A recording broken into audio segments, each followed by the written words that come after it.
to the Fandom Zone. As you can see, I have my icon. Take that, PD. That's right. I said it because you're not It in only here. took you like 2 weeks. Actually, Thomas invited me onto a stream that I couldn't make it on, and my phone has all my Zod stuff, so I just download or uploaded the images. And then I found out there's a fucking limit to how many of these images you can have. You can only have like 5 at a time. So I went with the Zod that the ancient one drew me that I use on my videos because I like this Zod. So it looks pretty official. Anyways, we have a great program lined up for everyone tonight. And I just wanted to say I am glad to have you guys on. If you guys notice my title, I may have been antagonizing certain individuals, but fuck them because I don't care. Anyways, we have a great group of panelists, and the normal bridge crew will be joining us here in a bit. So let's go down the line and start with the first person on the panel, the one, the only, Perp Minded. Go ahead and introduce yourself to these fine folks. You're this perp, and welcome to Late Night Talks. And should be a very entertaining show tonight. That's all I'll say. And of course, the person with the greatest content on YouTube and the shortest content, and a good friend here on the Fandom Zone. We love having him on, and our special guest, Stig. Go ahead and introduce yourself and tell people about your channel. Yeah, it's not the size of the ship, is it?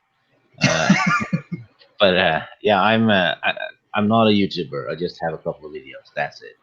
I'm more of a friend of the family, really. So, I just like talking to these people and people on other channels. So just I'm not a biggie. Just a guest. You're probably one of the biggest guests on YouTube. Like Stig, like really, you're like anytime I look at different streams, you always seem to like be everywhere. Yeah, because I don't know how to say no. I'm too polite. No, man, you're like the most popular non-YouTuber. I'm just you know filling a quota. People need Europeans for diversity. So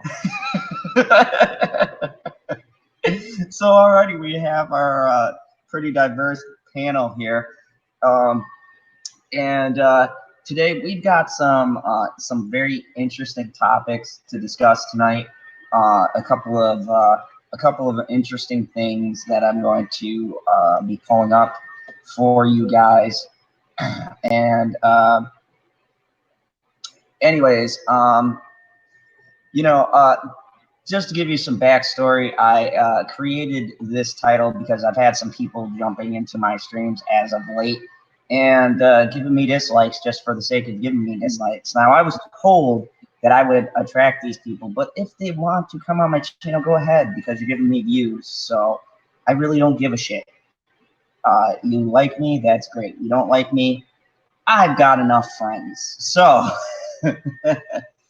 anyways, it's good to see the people here. Let's see who we got so far. We'll probably have more joining us as the night continues on. We got Thomas, who was the first one here. Good to see you, Thomas.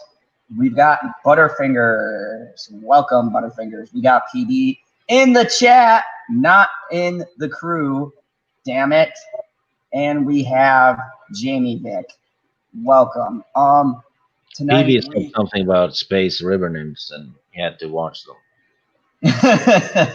Right? You know, that was a good question last night. I was wondering that myself. Is the sci-fi doom now that there's no river nymphs? They've all been saved, apparently. You know, the questions that matter. So, anyway, there's a couple of things I want to talk about. Some funny things. some topics that I wanted to wait until we had some people that were here. But the first thing that I want to cover tonight is how many of you guys know about CBS and their stellar programming, their streaming network that they have? They I I have know never heard of somewhat. it. Somewhat. I know, like, what's that one show that's on their streaming service? Strange Angels. That's like the first one I watched. Um, yeah, it's just, I mean, they got some interesting shows, but yeah. and of course they have one of the most hated iterations of Star Trek, apparently, dubbed because of the stupid way that they had the initials STD. Star Trek Discovery. I guess the one with the stick. You know, and do you think anyone in the marketing department, like when they were looking, do you think that one got past them, or they were like STD? That sounds Yeah, like a good. good way to spread it around, I suppose.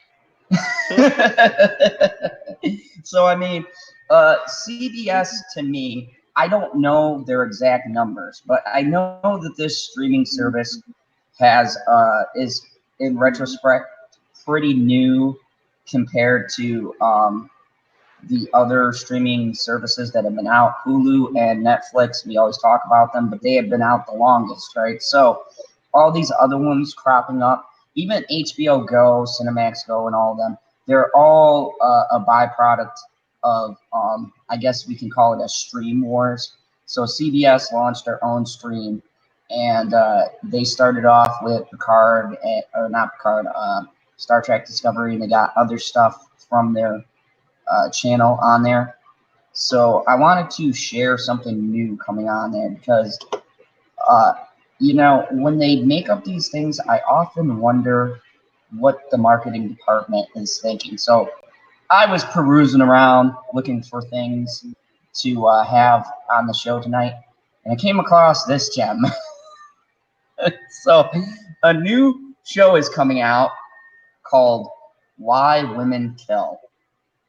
Um, and I just wanted to get you guys' thoughts on this.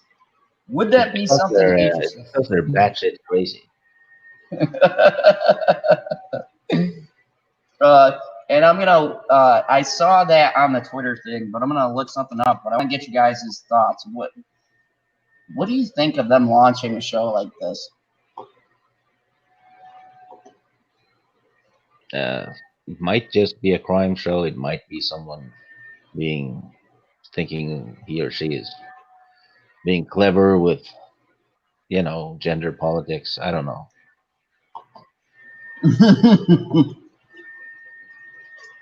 All right, so I'm gonna pull up an article from Vulture talking about this show. And already, like, as I'm just looking through it, I'm seeing a couple of things that that kind of grabbed my attention here. So, Vulture has a review. I guess they released the first episode on their streaming service, and it says, "Why women kills?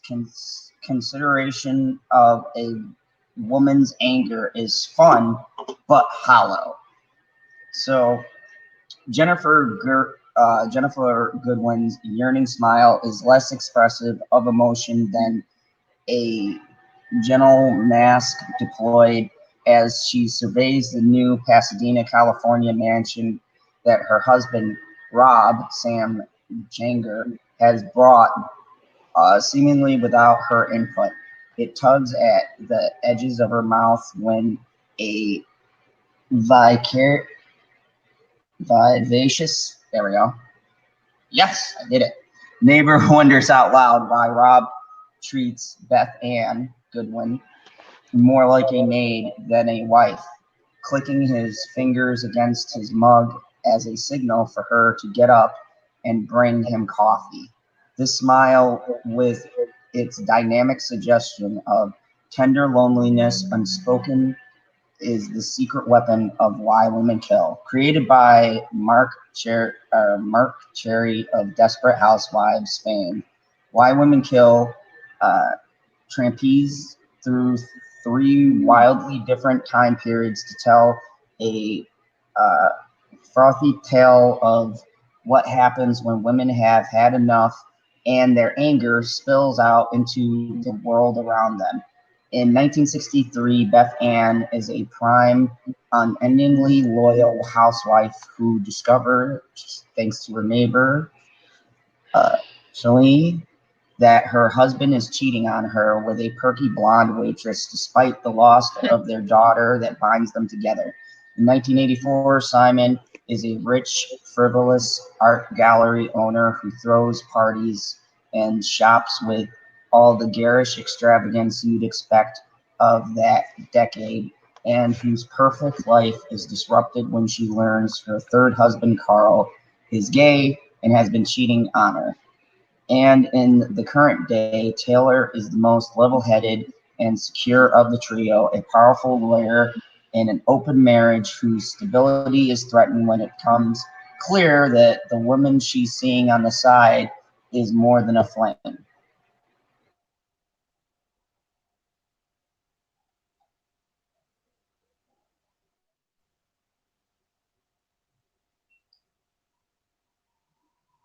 Far better in this week's second episode than a rocky pilot, there's still room for the series to grow into itself. But in the first 2 episodes provided to the critics, Why Women Kills exhibits a frustrating broadness where precision is necessary to balance all the competing storylines and gracefully tap into the heart of the matter. Women's anger, not just how it's formed and experienced, but how it makes itself apparent in the world. Why Women Kill is akin to an overly complicated craft cocktail boasting an intriguing brightness, namely in the form of Goodwin's performance, but lacking balance in its competing flavors. It's full of baffling tonal and narrative decisions that undermine what does work about the show.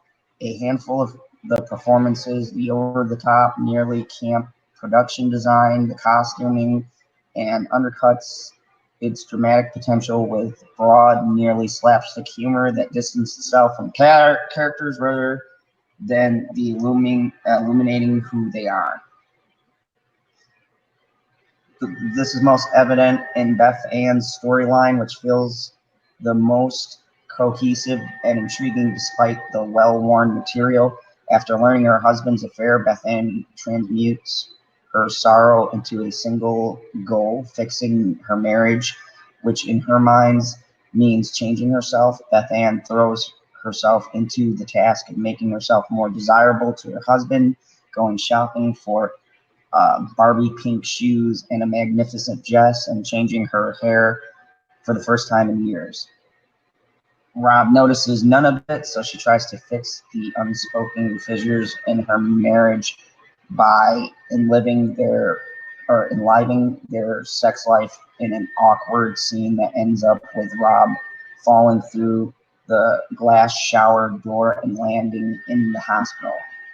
Rather than allowing viewers to sit with Beth Ann's sorrow and untangle the bramble of her compulsion to put her husband before her own emotional well-being, her story is reduced to a note of low-level humor for the sake of injecting some shock value. But even with these prickling tonal issues, Goodwin's performance is like a gravitational force, making certain scenes work better than they have a right to. Oh my goodness, this is long. Okay, I'm just going to skip to the bottom because all this shit is long. It's here the show stumbles over its greatness and obstacle, blah, blah, blah. Okay, so what do you guys think of, just from hearing the excerpts of that review, what do you guys think of the show? Uh, it sounds skippable. What's up, LB? What's up? What's up? Lonely free banter. I like it. I'm glad you like it. We were just talking about Shit, bro. What's up? What's this- up? Hello, LB. Good evening. we Well, were talking about this new show. good night, Why I Women guess. Kill. you were just talking about what? Why Women Kill. This new show on CBS. Oh, All Because they access. hate men. how my mic level? I'm all right. Or am I Yeah. peaking? All right. Good to know. So it sounds like one of those shows. One of those shows where all of the men are these brutish, extravagant guys who are ignoring the women and all that jazz. So I was asking, Is what this do on you think about? Lifetime? What's this? What's Is that? this on Lifetime? Yes. No, it's on CBS. Close enough. And it's really weird. It goes 84, like, it goes, no, what was the timelines? Yeah, it was like 84, 85, and then our present day, or something like that. And it's like 3 different women and then their stories. And I'm guessing someone's going to kill someone by the title. And, like, it's kind of funny because the modern day woman is in an open relationship.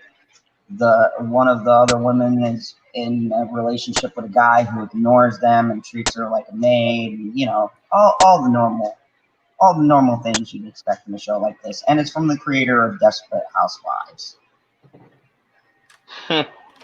So right there, you know, Is that show still going on? Desperate Housewives? Nah, it's Okay. been off the air for like a couple of years now. Because I just always remember that shit just on like television for like 20 years. That's what I feel like. Yeah, it was something close to that. It was on for a while, but I just kind of find it funny with the way that our entertainment climate is all these shows that are coming out and trying to market this female empowerment. And the funny part is when they try to do it and then set it as a period piece when it goes against what the times were. So, LB, would you see Why Women Kill? Is there a trailer or something about? No, apparently the critics got to see the first 2 episodes. It's a show that's premiering on CBS. CBS, huh? So yeah, it's basically CSI / NCIS. And you know how CBS does their shows, man. Like, yeah. Whatever. Yeah, that's what I originally thought it was going to be something to that effect, but then it like I was reading the review and the synopsis of it, and it feels more like because the guy from Desperate Housewives created it, more like a Desperate Housewives that maybe they go crazy and kill their husbands. I'm gathering that's going to be the hook at the end. I mean, I won't be watching it, but there might be a market for something like that, I guess. Jamie Vick in the chat asked, is it supposed to be a documentary or a subtle message to women that it's okay to kill men? I don't know. It got me with the title because I was going through the Twitter feeds and whatnot, and I just seen it, and I'll admit the title caught my eye because I was like, why women kill? That's interesting. I may. It's probably a sequel to What Women Want, and then didn't get it, so now they're killing. I mean, it's whatever. I mean, easy. You think that'll be on ABC or something? Yeah. But you know, I don't know. You know, these things, you know, with the heat they're catching from oh, Dictator Cole is in here. He says, "Lonely banter. You have a professional done studio."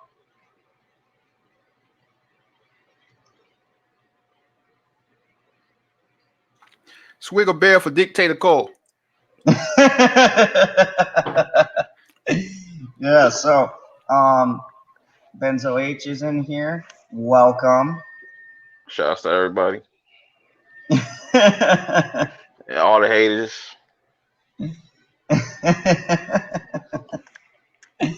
Yeah, special title for a stream tonight. But anyways, yeah, so this was just interesting. And you know, this is just 90K Fox. Welcome 90K Fox. Good to have you in here. I was I was just perusing and I'm like, CBS, this is why you're not doing good. You know, all these channels now want to go on the streaming. You got the Cinemax Go, the HBO Go, Showtime Go, CBS All Access, and they're trying to compete. And you know, Disney is throwing their hat into the ring, and you know, they all rush and greenlight these ridiculous shows. And it bugs me because it's like, come on, who are you trying to reach? Do you think you're going to get enough women to watch this show to make it a hit? Then again, look at Desperate Housewives. That ran forever. Look at like shows like Love and Hip Hop and shit. People love shit about drama and shit. Like people just gonna eat that up, man. You know, people eat that shit up. You know, but it's just more to the messaging. It's like, oh my goodness, I'm just wondering if they're gonna have, oh my goodness, why women kill? And look at that guy. He's degrading his wife and not paying attention to her. The way he signals to her with his mug. He's such a toxic male. It's like, come on. And Wait, then what's the show called again? Why Women Kill. I'm surprised it's not called Why Men Kill or some shit. So it starts with a coffee mug thing and ends with a mug shot of the woman, I suppose. Which is Oh my. Yeah, who knows? I think I'll just skip to the ending to see which one kills who. I'm not gonna sit there and watch the whole entire series. I can't sit through that. And from what I hear, it's pretty uneven. So, you know, it is what it is. Sometimes in life. Sometimes in life. Yeah. So there was something funny I wanted to bring up, and so I thought this was a joke, but apparently not. And someone posted this on Twitter, so I'm going to screen share this. I love what Jamie Big said. Ever heard of divorce? Right. No, because they're trapped by societal boundaries. Blah blah blah blah. Yeah. They can't. I mean, when you think about it, killing is cheaper than divorce. Right. You just gotta hide the body and hope nobody finds it. Exactly. just buy a shovel. You can kill with it and then dig the body down. Yeah. Just bury the body in somebody's backyard that you would never expect to see. Like Buddy did on that one live stream when he dug the grave in the backyard. Claiming he was building a pool for fish. Like, come on, bro. Who builds pools for fish? Yeah. 6 feet's not deep enough. You gotta dig a hole at least 8 to 10. You'll be good. And we have Mega Jetty One. Welcome. Super chat from Mega Jetty. I'd like to thank Rosetta Allen, Mad Squirrel, and Ancient for partaking and helping me with my StreamYard avatar and my Streamlab donations link. Also, great stream earlier, LB. I missed it. It was so great, it was missed. Thank you, Mega J. I appreciate it. You said And- lonely. I thought you wanted to be alone. Hey, exactly. The Bronx is a whole different breed out there. Yeah. Yep, Dictator Cole says Zod's mama is crazy Rican from South Bronx. Yes, and people say, General Zod, why don't you ever say anything to your mom? Like, no, I'm not going to. She's crazy. That's why. I don't talk back to my mama. Get that noise. Even Zod's afraid of his parents. Okay, so I want to screen share something, and this is so ridiculous and so funny that I just had to bring it up. So I'm going to screen share this. And before I screen share this, Jamie Vick says, if you get a divorce, you can get half of everything. If you kill the guy, go to jail, you get F'd more than you were before. Hold on, what did they say? If you get a divorce, you can get half of everything. If you kill the guy and go to jail, let me go back to the chat. Let me see. If you kill the guy and go to jail, you get F'd more than you were. I mean, not necessarily. You can kill people, just don't get caught. I can't get to my disclaimer banner, so disclaimer. Jesus. So I didn't think this was a thing, and I'm guessing this is pure satire, but we have Monopoly. Hey, hold on. Swig a beer for Stone Cold Jeremy. Swig a beer for Stone Cold Jeremy. Welcome, Stone Cold Jeremy.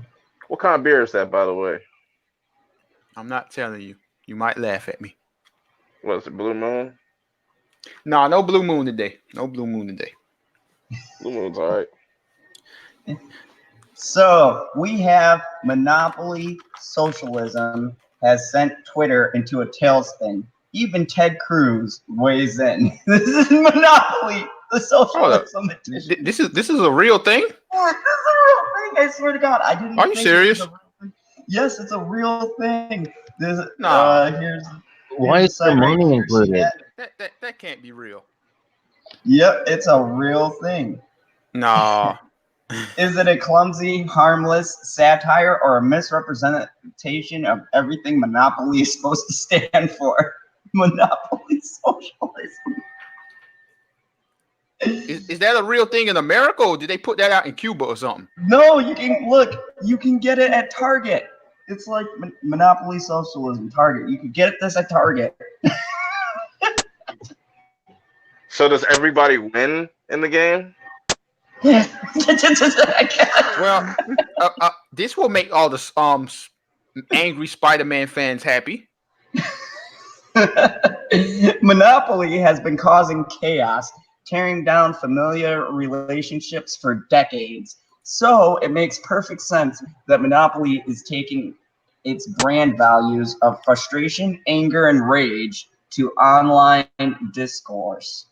The source of the anger this time around, Monopoly socialism, a game that's described on Target as a hilarious adult twist on a classic Monopoly game. A lengthy and informative thread on Twitter by historian Nick Cooper has created a live debate on Monopoly socialism. Is this a hilarious satire of socialist principles, or is it a misrepresentation that makes a mockery of what Monopoly is supposed to be satirizing to begin with? So there's the cover. It says on the box, socialism, winning is for capitalists. So did AOC is AOC buying this game? Is she endorsing this? Apparently, Nick, as he said, I brought a copy of Hasbro's mean-spirited and woefully ill-informed Monopoly Socialism board game, so you don't have to. As Cooper explains, features of Monopoly Socialism includes a reduced 50% living wage for passing go. Monopoly gives you $200 for pass and go, as the joke is socialism makes us poorer. It also allows you to steal resources as a collective form players who are deemed to be doing too well in the game.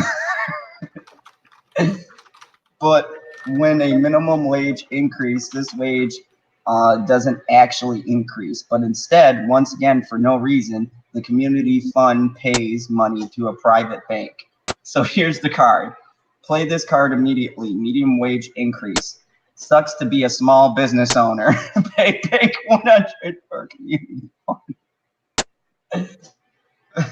Likewise, because socialism allegedly hates people doing well, a card you confiscate wealth from someone with some sort of vote. But then, rather than actually redistributing wealth to those less well off, the wealth is simply destroyed and removed from the game. And the card says, "You seem to be doing well for yourself. That's not how socialism works. As a community, choose one player to take back 5 of their chips." I can't quite figure out who the target audience of this game is, said Cooper. It's millennials. It would be Pretty much. it would be as if other themed Monopoly games attempted to viciously mock the theme, like if Dog Monopoly mocked dogs and dog owners, or Star Wars Monopoly mocked Star Wars fans for being nerds. Cooper's threads has raised a huge amount of online discussion. Even U.S. Republican Senator Ted Cruz got involved. Why do lefty academics so fear pointing out the manifest failures of socialism? And then he had and he had some of his own ideas for the future of Monopoly. We could do the Russia USSR edition. The old-timey playing pieces are all the tech common people are allowed. When Yeltsin toured a Texas supermarket in 1989, he told his comrades that if their people were faced bread lines, saw the choices in the U.S., there would be a revolution. So this is just all of his tweets.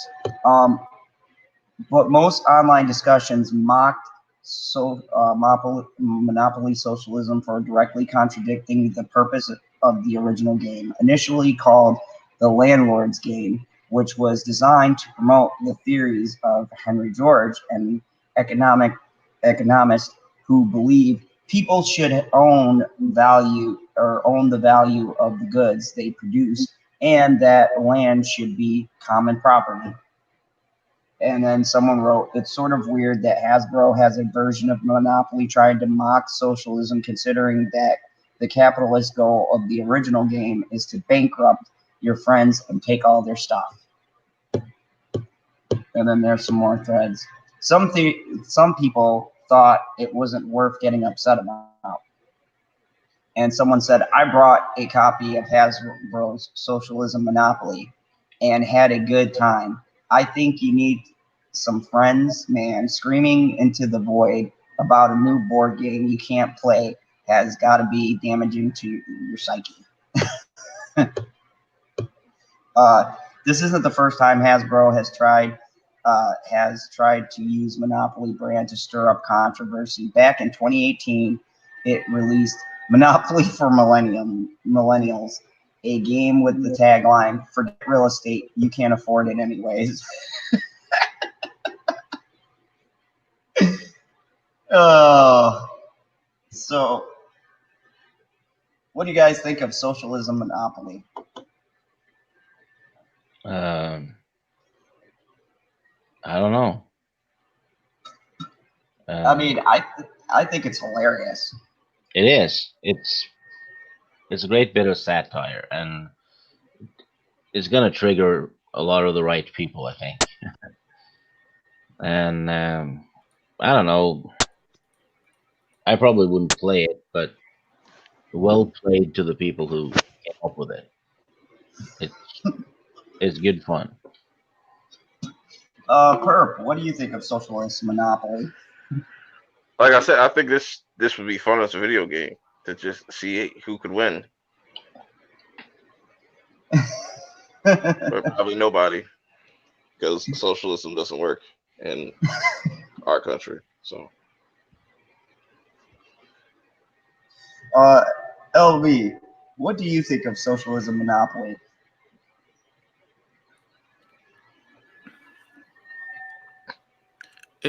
Like I said before, this will make all the people that are angry at hold on. Oops. This will make all the people that is upset at Sony because they won't share the profits with Disney happy. So they can take their anger out and go buy Monopoly. for real. And you know what's funny? As soon as this came out, someone hit the Twitter. And here's the thing that I find funny, okay? This game is at Target. And at Target, someone spent their money to go online to post the game and talk about how it doesn't understand what socialism is all about. Like one of these idiots who try to explain why socialism works. I think it's mostly there's gonna be people there that just buy it just to put it in their collection. There's probably some weirdo out there that collects every single Monopoly special edition and stuff and all that. So it could be that too. And Stevie J's in the chat. Welcome, Stevie J. Thank you for showing us love. Mega Jetty 1 says, Super Chat, I think they already came out with SJW Monopoly or SJW Life. And Dictator Cole says, in socialized Monopoly, the goal is to give all your money to the families that live on Baltic and Mediterranean. So, yeah. You know, I think people need to get a sense of humor.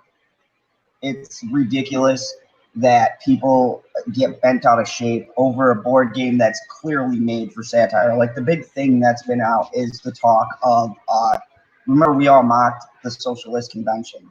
Okay, that was hilarious. Ever seen SJW with humor though?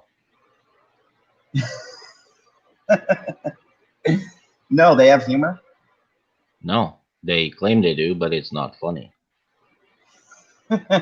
Miss Sarcastic Nerd, hi. And she challenges me to a duel. Don't do it, she'll win. I know. I'm not going to battle you with lightsabers. I'm General Zod. I have a sword. I'm not going to win that. She was chastising me yesterday, and it still stings.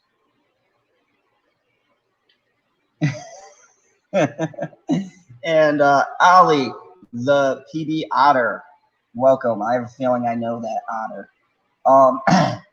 So yeah, this is hilarious. Like, I saw this and I was like, you know, this is just ridiculous. Like, come on, people, get a sense of humor. I mean, and you know, Hasbro, they clearly did what they set out to do. Can you hear me? Yeah. Okay, what's going on here? Weird. So, yeah, you know, they set out to piss off people, and they successfully did it. And now there's going to be this guy in 100,000 different threads talking about, oh my goodness, dude, making this game. Some people will be like, oh, it's makes socialism look bad, and it should, because socialism doesn't work. How many times do we have to prove this point? It works in Norway, but only because we have a shitload of oil money, and it's being spent at an alarming rate. So it won't work for forever, really.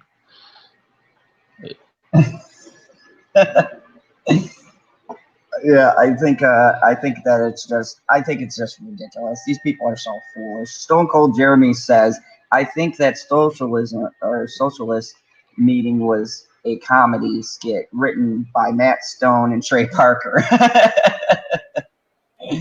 Stone Cold Jeremy, I think you might be right. Super chat from Magajetti. What if the SJWs made an anti-pop culture monopoly? Would we be offended or would we laugh at it? What do you guys think? I think it'd be funny. I didn't hear the question. What was the question? Megajetty said, what if the SJWs made an anti-pop culture monopoly? Would we be offended or would we laugh at it? I'd be deeply offended. Hey, hold on. Let me say something to the chat, man. Like, if you hear popping, instead of complaining, just tag me and tell me. That's it. Like, this StreamYard thing is weird. Like, I don't know why it keeps popping when I'm just sitting here doing nothing. So all you gotta do is say, hey, it's popping, and I'll mute my mic. Simple. Complaining about it for 10 minutes ain't gonna do anything. Yeah, the whistling I'll never get rid of until I get a headset. Things we gotta deal with on StreamYards for the time being. Right. Unless Google can come out with something that's completely better than this, then Dictator Cole said, someone has a bad socialist mic.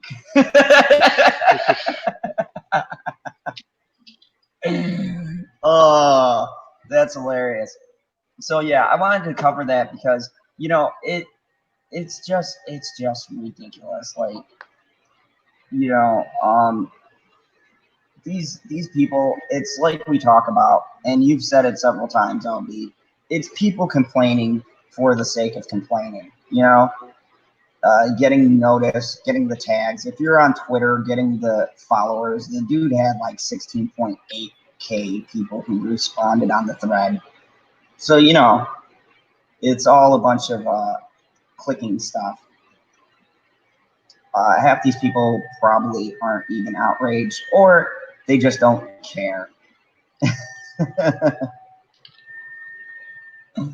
So, it is what it is, as they say.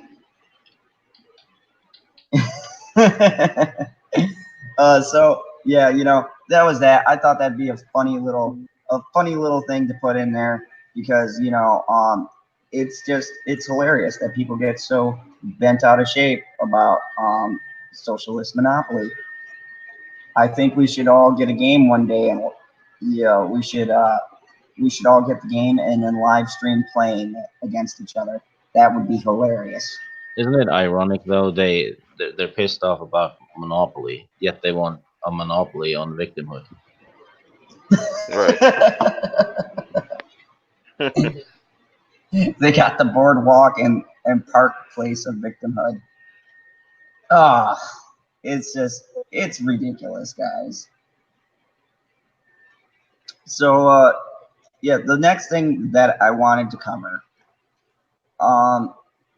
and this one is from the Hollywood Reporter, and it was brought to us by Mad Squirrel. I don't think she's going to jump into the fandom zone tonight, so I'm going to screen share with all of you fine folks.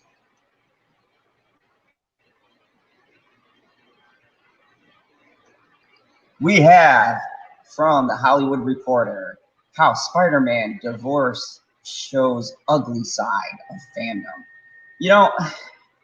I've been going on watching several videos and things like that, and who cares? So we've talked about how people are blaming Sony or saying that Sony's wrong, and I've seen some videos that were pro Sony, some pro Disney. But I'm going to read this article and see what the fine folks of the Hollywood Reporter have to say. Those casting the blame on Sony in the high-profile split from Disney have gravitated towards the hashtag Save Spider-Man. But save him from what? Oh, what a tangled web of film rights to Spider-Man have become. It was a breakup heard around the world. On Tuesday came the news that in terms of where things stand right now, Spider-Man will no longer be part of the Marvel Cinematic Universe going forward. The deal between Disney and Sony announced on February 2015, which saw the hero join the MCU under the guidance of Kevin Feige, has proved lucrative for both companies. Marvel Studio Foggy. Did you mean Fugi? Fudge. The studios benefited from Spider-Man Tom Holland appearing in Captain America Civil War 2016, Avengers Infinity War 2018, and Avengers Endgame, while Sony Pictures had the added benefit of making use of MCU characters and continuity within its Spider-Man solo films, Spider-Man Homecoming 2017 and Spider-Man Far From Home. The latter, which concluded Phase 3 of the MCU, has grossed $1.1 billion worldwide, becoming the first Spider-Man film to hit $1 billion and Sony's most successful film. While both studios should be enjoying a victory lap after a successful summer with Disney, hot off of their Marvel Studios Comic-Con announcements set to make D23's this weekend's event, a Sony releasing an extended cut of Far From Home over the Labor Day weekend. Instead, Spider-Man has become a victim of a messy custody battle that has dominated social media and has shown just how ugly Disney fandom can get, with hashtag Save Spider-Man and Boycott Sony hashtags trending this week. Battle lines have been drawn on social media and by way of willful ignorance on the parts of adults online behaving like children. Sony has been made the bad guy or refusing to give up its asset. While details surrounding Disney and Sony's split have varied, the Hollywood Reporter reported that the breakup comes down to money. Disney, already posing the merchandising rights for Spider-Man and benefiting from the use of the character in the MCU, sought at least a 30% stake in future Spider-Man grosses. Others have reported figures as high as 50%. However you cut it, those numbers are a significant uptick from Disney's previous 5% stake. PB wants to come on and he's cussing you out. What's that? PB wants to come on and he's cussing you out. Oh, okay. Welcome. Fucking amen. You're trying to talk about Spider-Man without me again?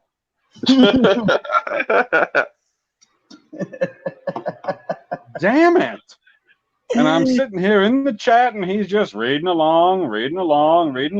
And then he paused and I was like, oh, he's going to let me in here. And I was like, nope, he's just taking a long Kryptonian breath. Did you feel Far From Home? No, I'm unfortunately right at home in the fandom zone.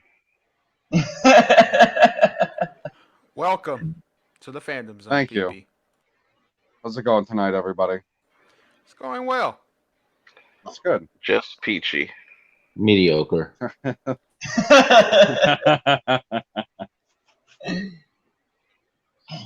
May I continue reading, or do you Please have do, any 'cause other If you got zoom in something. on the words a little bit. Yeah, talk about it, because I got something to say about this foolishness.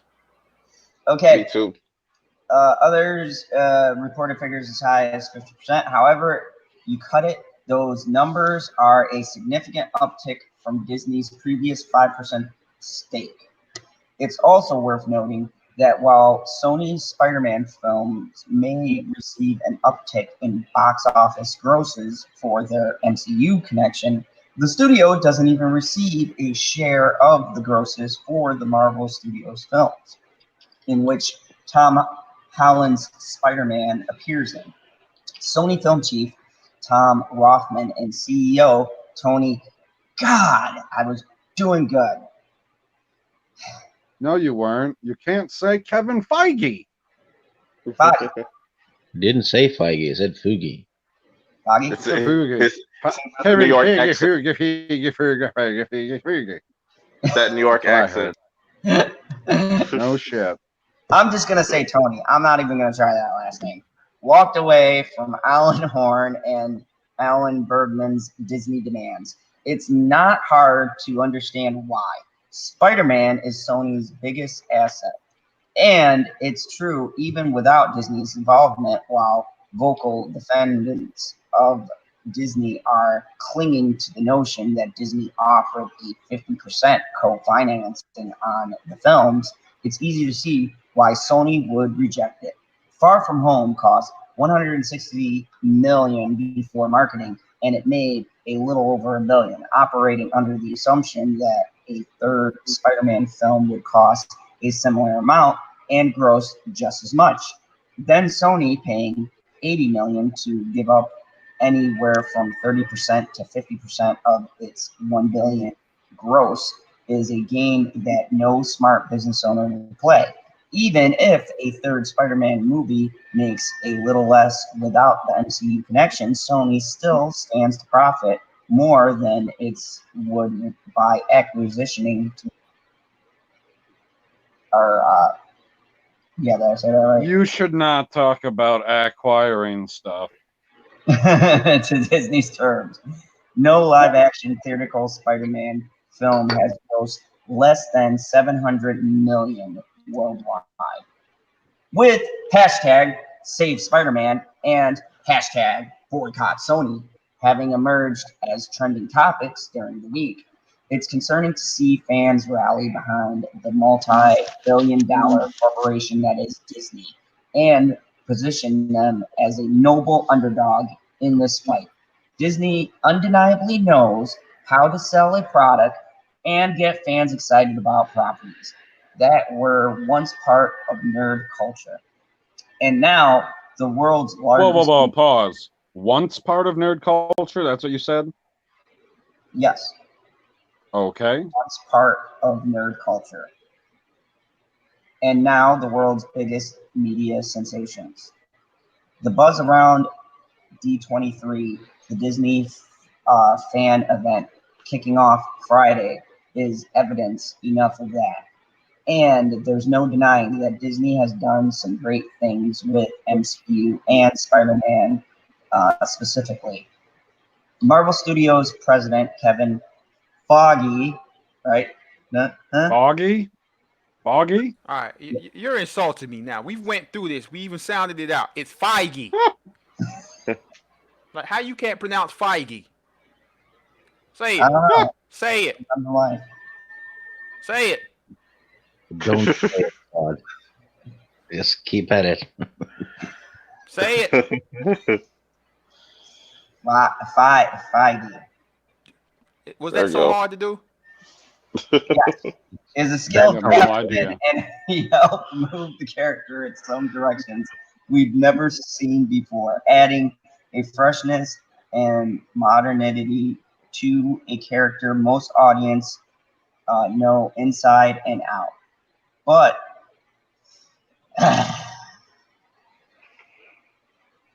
God, But Huff? in this now, I just hear his voice. Just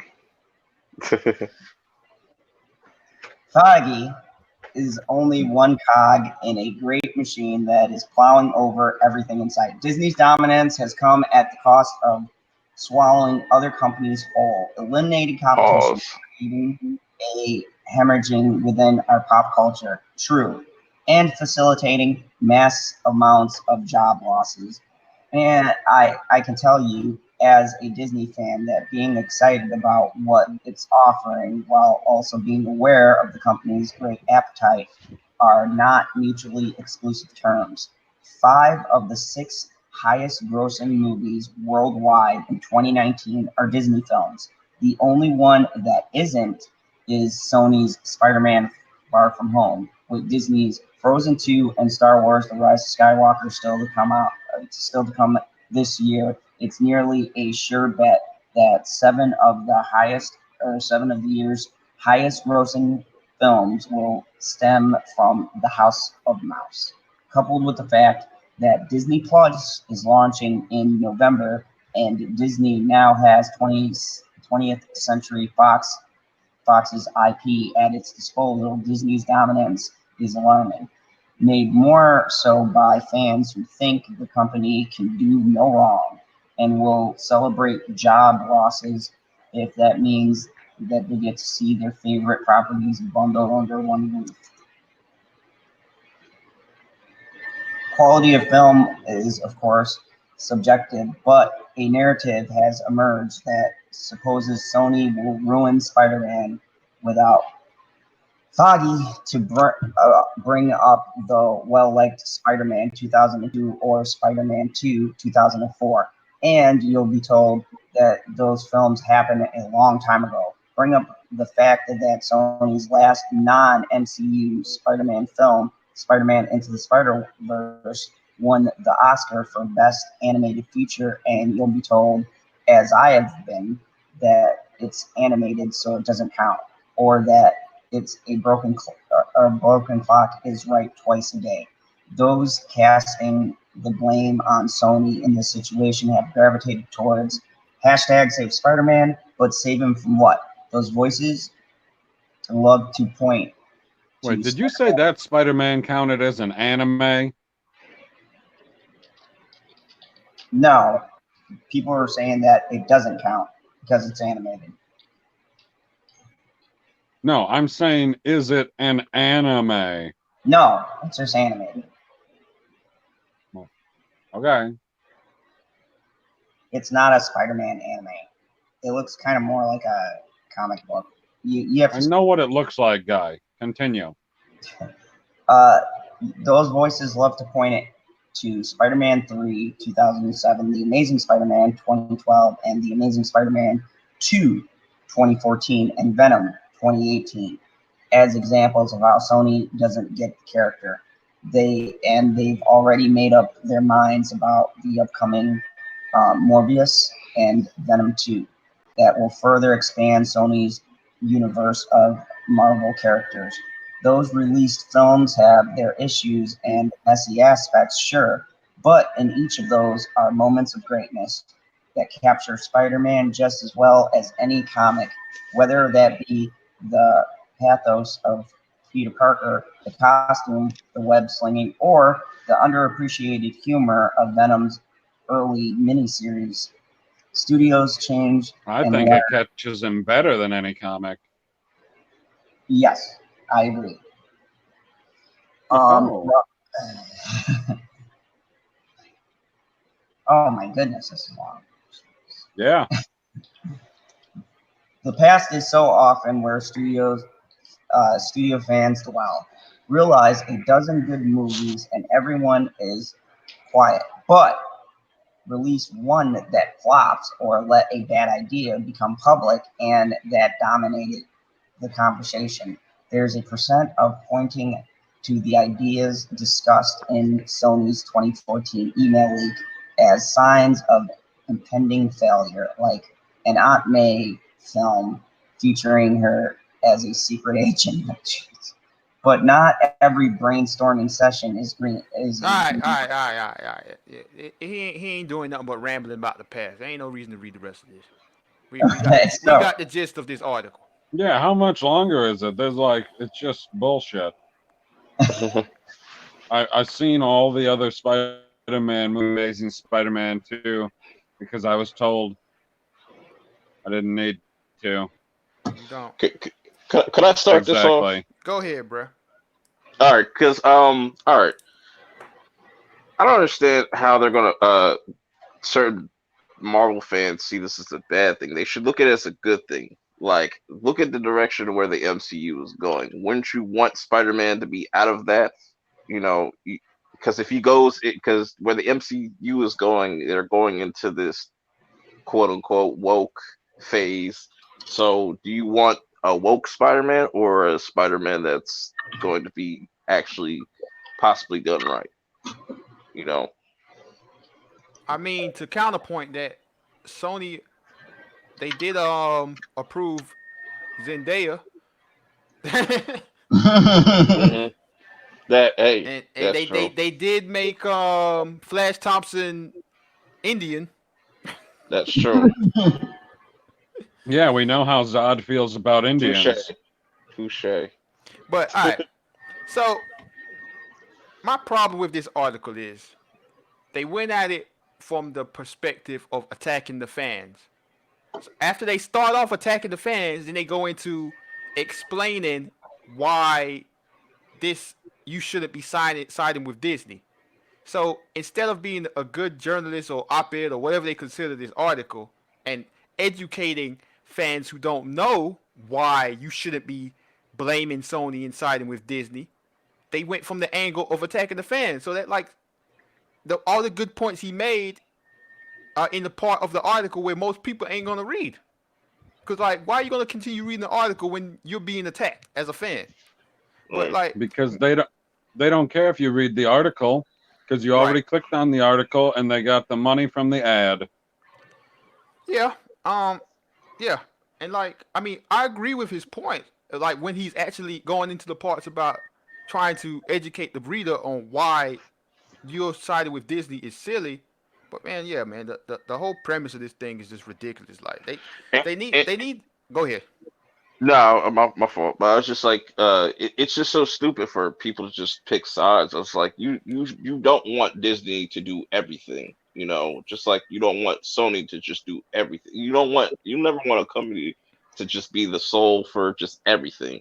You know, we need competition out here and whatnot. But I just wanted to throw that in there. Yeah, man, No, like Corp, you have a very point.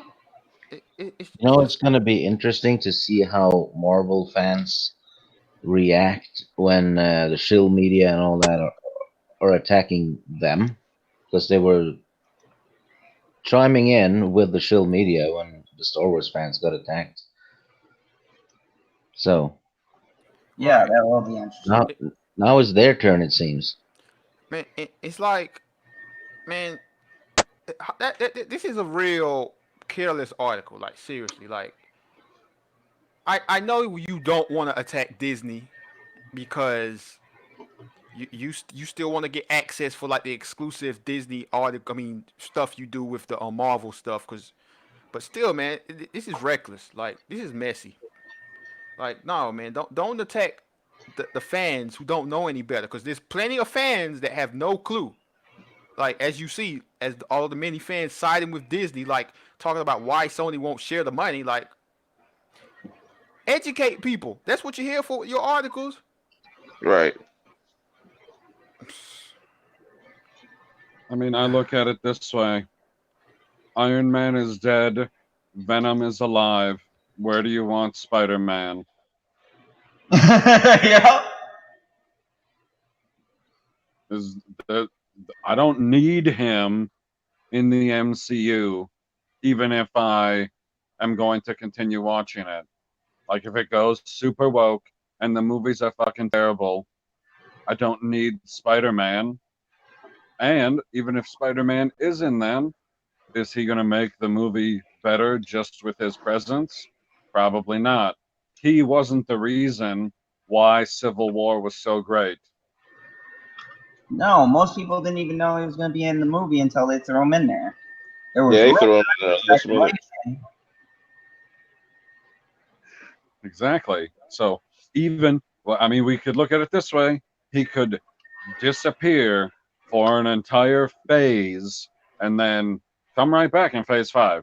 They could be like, hey, how about, we give you more money and then you give us Spider-Man.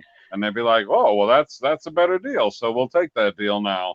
And then Spider-Man, boom, he's right back in the MCU. I mean, Right. just because there's no deal right now doesn't mean there won't be a deal in the future. And I don't necessarily need it to be Tom Holland, but yeah, I would love to see Spider-Man in a movie with Venom. And even Sony came out and said like maybe we could do something in the future, so that like there is that what if in the near future where next time they might try to get Spider-Man in for when they go against the Galactus or something like that in the next 10 years or something like that. Right. It's like you're doing the MCU's like, well, we want to do something similar to the Sinister Six. It would be great if we had Spider-Man, and Sony comes, calls him up and says, how much? I mean, how many zeros you want to add here? What number you want to put in front? Because we're fielding offers. They're always fielding offers. Like the phone is always on the hook. It's always ringing. And they're like, no. And it's going to be interesting to see if the how the MCU is going to play out. If to see if they can stand on their own without like big names like a Spider-Man and a Captain America or Iron Man. Like it's going to be. Yeah, you got them going. Now we got to rely on frickin' Shang-Chi. Yep, that's gonna do it. I don't know. Shang-Chi could do it. Fucking Zod. They could make it to where like Shang-Chi is the next Spider-Man or something. Like he'll fill that spot or something like that. But who knows? Wicked and Friends parody Bizarro Productions made a good point. People need to get their learn on. I like it. And Stone Cold Jeremy says, Marvel Disney needs Spider-Man. Spider-Man does not need Marvel Disney. I don't. Neither of them need each other at all. The MCU was doing just fine without Spider-Man. Right. The casual people are going to go see it regardless. Like whatever. If it says Marvel Studios on it, people are going to see it. Just because the original Avengers and even Age of Ultron didn't hit $2 billion like Infinity War and Endgame didn't mean that they weren't doing phenomenal for the time that they came out. Like, how many $2 billion movies were there when the original Avengers came out? 3? 2? Yep, 0. Well, outside of Avatar, 0. I thought Titanic and The Force Awakens were $2 billion. Or Force Awakens wasn't out yet. You said before Infinity War? Yeah, before Infinity War. No, Avatar, before the original Avengers. So before 2012. Only Avatar. And Titanic. Wasn't Titanic over $2 billion? Yep. It is? Yep. I thought it is. It was in the like just. It's like 2.4 something, 2.5 something. No, it's like just over. It's like 2.004 or something like that. Yeah, Zod, right? It's at $2 billion. Holy shit! Somebody timestamped that. Did you hear what LB said? He said Zod is right. An hour and 8 minutes. Titanic was my film. I love that film. So yeah, I mean, there was only $2 billion films of all time at that point. The Avengers was pretty successful without Spider-Man. Age of Ultron was successful without Spider-Man. The MCU was doing just fine. Conversely, how good was Spider-Man doing? It was doing okay. It wasn't doing as good as the MCU. Like there's no reason other than the Amazing Spider-Man 2 didn't do as well as they wanted it to, that they didn't make an Amazing Spider-Man 3. Why did they move on from Andrew Garfield? Because I don't hear a bunch of people out there praising the Amazing Spider-Man 2. The Amazing Spider-Man 1 did all right. It had people's interest, but 2 made a lot of missteps. And Andrew Garfield actually got into a fight with one of the execs, and they said no, they canceled it. He was supposed to come to some kind of press thing, and he didn't show up. He thought he was bigger than he was, basically, and that's what happened there. So That's what I'm saying. Like at this point, neither of them need each other. Yeah, They and don't. plus they got the Fantastic Four and X-Men now, so they don't even. Yeah, they really don't need Spider-Man right now. They really don't. It's definitely going to throw off the casuals that don't follow up on the news or nothing. Like I said, like with the next Avengers movie, they're going to expect Spider-Man to be there, but when they see he's not there, they're just gonna be like, "What the fuck? When did this happen?" I'd be like, "Where were you guys 5 years ago? Like when they said when they canceled that?" Well, I mean, I don't think people will be any more upset than they were when they went to see Infinity War and went, "Where's Hawkeye? I need to go see the movie again." That's what they did. They went, "Where's Hawkeye? I need to go see the movie again." Well, that's a good thing. That's $2 billion. That's what I did.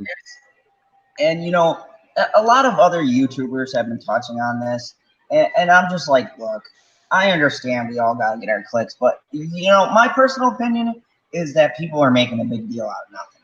Sony is gonna do its thing. They've proved by now that they do have a new staff that can handle the Spider-Man property. And if you like Spider-Man, go see the Sony version. It's not going to be different. But this nonsense with the hashtag save Spider-Man and all this garbage, hashtag boycott Sony. Right.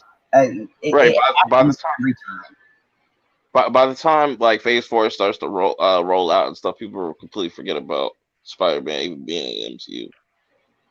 Yeah, nobody's going to be thinking about Spider-Man, period, when you're going to see a Black Widow movie. You're not going to be expecting to see a Spider-Man in that movie. And then after that, it's the Eternals. You're really not going to be expecting Spider-Man there. So then your memory will fade, and there isn't even an Avengers-style movie planned for Phase 4 at this moment. MLN, welcome. He has a good point. He said, I have a soft spot for Andrew Garfield's Amazing Spider-Mans 1 and 2. Didn't like the idea for the third installment. So what was the idea? The idea was going to be the Sinister Six, but if you watch Amazing Spider-Man 2, they had Paul Giamatti. He was supposed to play Rhino, but it was terrible. It was terrible. And they were going to have Norman Osborn's head in a jar. Like some Futurama. What's wrong with that? It's weird. Yeah, I agree. I agree with Perp. It's just strange. I don't know what they were doing. Lady. Unless if Harry was going around like holding his dad's head in a glass jar, that would be pretty epic and weird. T, welcome. Wicked. Can you not say her name? Huh? It's Toriel. I know how to say Toriel.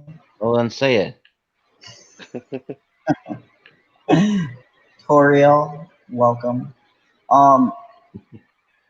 You know, I think that it's all foolishness, and at this point, it's all clickbait. Like, I think people are just getting outraged just to get outraged. People are making their videos they're gonna make. I think everyone just needs to see and watch what the third installment's gonna be. I actually look forward to them being able to do a Sinister Six, and I look forward to Spider-Man and Venom meeting. Well, yeah, I think they're going to end up. Oh, go ahead, Perp. No, I think they're going to end up just starting a whole new trilogy. Yeah, I mean, I was going to say, obviously, you're not talking about my Spider-Man video, because my Spider-Man video was only talking about the re-release of Far From Home that they're doing this weekend, that they're adding a, I'm pretty sure, deleted scene to. Just one? So, I'm pretty sure it's just one scene. They said it's going to add 4 extra minutes. Yeah, you know, forget that mess. Last time I got roped into that bull crap. I don't even want to talk about it in case I don't know. You didn't like the Stan Lee tribute? Are you bashing a Stan Lee tribute right now? No, I'm not fucking DC villains. I'm not bashing the Stan Lee tribute. I knew you'd be bashing the Stan Lee tribute. It's like, I fucking hated that re-release of Avengers Endgame. Fucking Stan Lee tribute. To fucking pay for a goddamn Stan Lee tribute. That's terrible, Zod. C-level villain. No, I'm bashing the fact that, for starters, they had a tribute already for Stan Lee, and God help me, Captain Marvel. Okay, that's a weird selling point. Two, the supposed deleted scenes were at the very, very, very end. So what was the whole point? It's pointless. It's a money grab.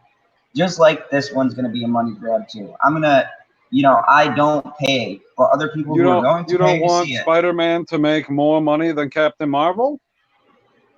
You don't think that care. Spider-Man is a better movie than Captain Marvel? No, you know what? At this point, I don't care who makes more money. I'm just tired of doing this stupid re-release thing. Cause if they're going to do re-releases like this, they should just at least add like real full scenes, like add like 10 to 15 They minutes. need to add the fucking gag reel at the end. Yes, I would be fine with a gag reel. That would be like awesome. a bloopers. That'd be cool. Yeah. Yep. That would be That worth would be it, cool. See the outtakes and things. I like something like that. And you tell people to come back to the theaters to spend $13, $15 more just for one extra scene? No. I mean, unless you're Terrence, you spend 20. Or they should do a special, like if it's a re-release, they should be like, all right, it's like $5 or $6 or something like that for like this 1 week. Interesting. I have a super chat from Mega Jetty that says Phase 4 could do the anti-Avengers and have each movie introduce a new villain per movie to build up to a Masters of Evil movie at the end of the phase. I feel like they were already doing that. Yeah, there is an anti-Avengers.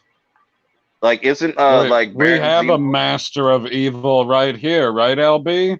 Don't we have a Master? Isn't Baron Zemo like the leader of the Masters of Evil or something like that? Yep. Or one of the Masters of Evil? Y'all talking comic book stuff. It don't matter. He's probably white.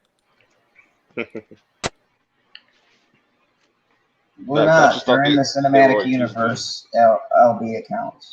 Yeah, I mean Zemo's in the MCU, but what the hell's he doing? I thought he's in prison. Exactly. He's just sitting there waiting for them to use him again. We'll just have to wait until the Winter Soldier and Bucky show. I mean, the Winter Soldier and Falcon show. Oh yeah. Yeah. They teased them wearing the purple Scully and shit, like the ski mask, purple ski mask. Weird. So yeah, that's pretty much that's pretty much the Spider-Man news, man.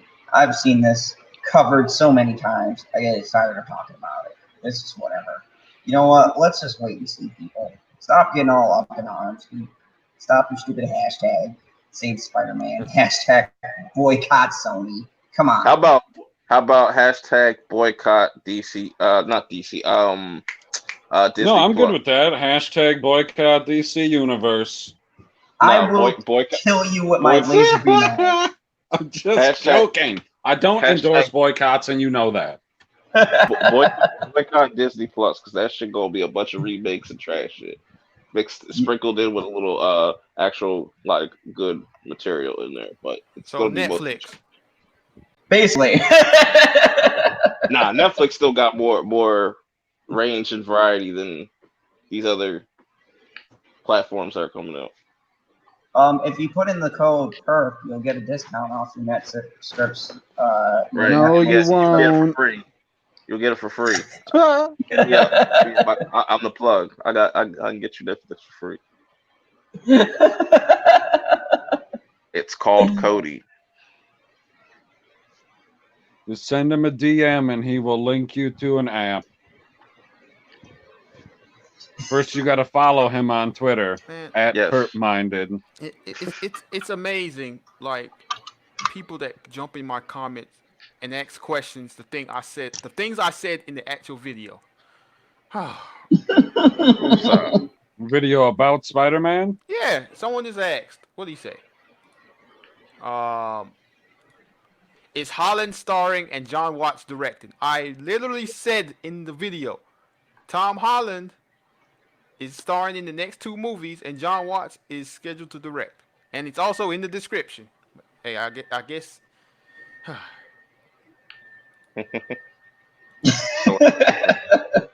That's all it is. Selective hearing. Oh my goodness. People and their shenanigans. Alright, so I am going to pull up an article. Thanks for not talking about Spider-Man without me, Zod. You're here. So You you're son welcome. of a bitch. You tried to. Nah, you made it. It's all good. Yeah, just fucking barely. So I saw this in chat. I thought it was funny. Mexican court rules to allow recreational cocaine use. Real snowfall. Yes! I've been dying for the day this happens. So Look is a at lot all. of people gonna move to Mexico? Yeah, I'm gonna be streaming from Mexico, I going, mean, when does the stream I start? should. When does it start? God, I can't wait. Yeah. All right. You could do that 24-hour stream, no problem. Oh yeah. Oh yeah. I'd be like, hey guys. You could, you start hey, going if you from Mexico. went there and you use that stuff, you could do that 24 in like 12 hours.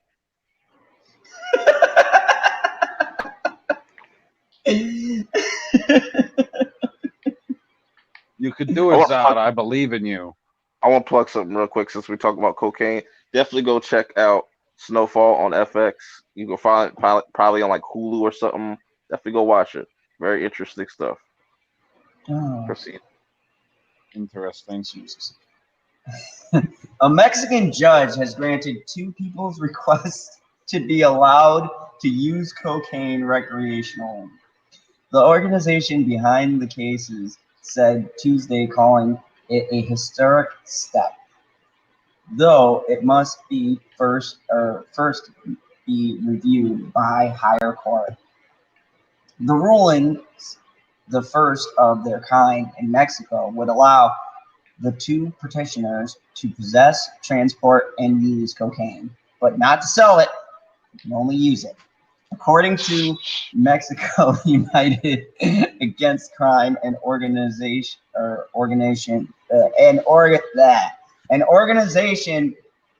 devoted to ending the Latin American countries' war on drugs, because that'll help. The Mexico City Court ordered the National Health Regulator, Corpus, to authorize the petitioners' cocaine use in personal recreational doses, the organization said. Yeah.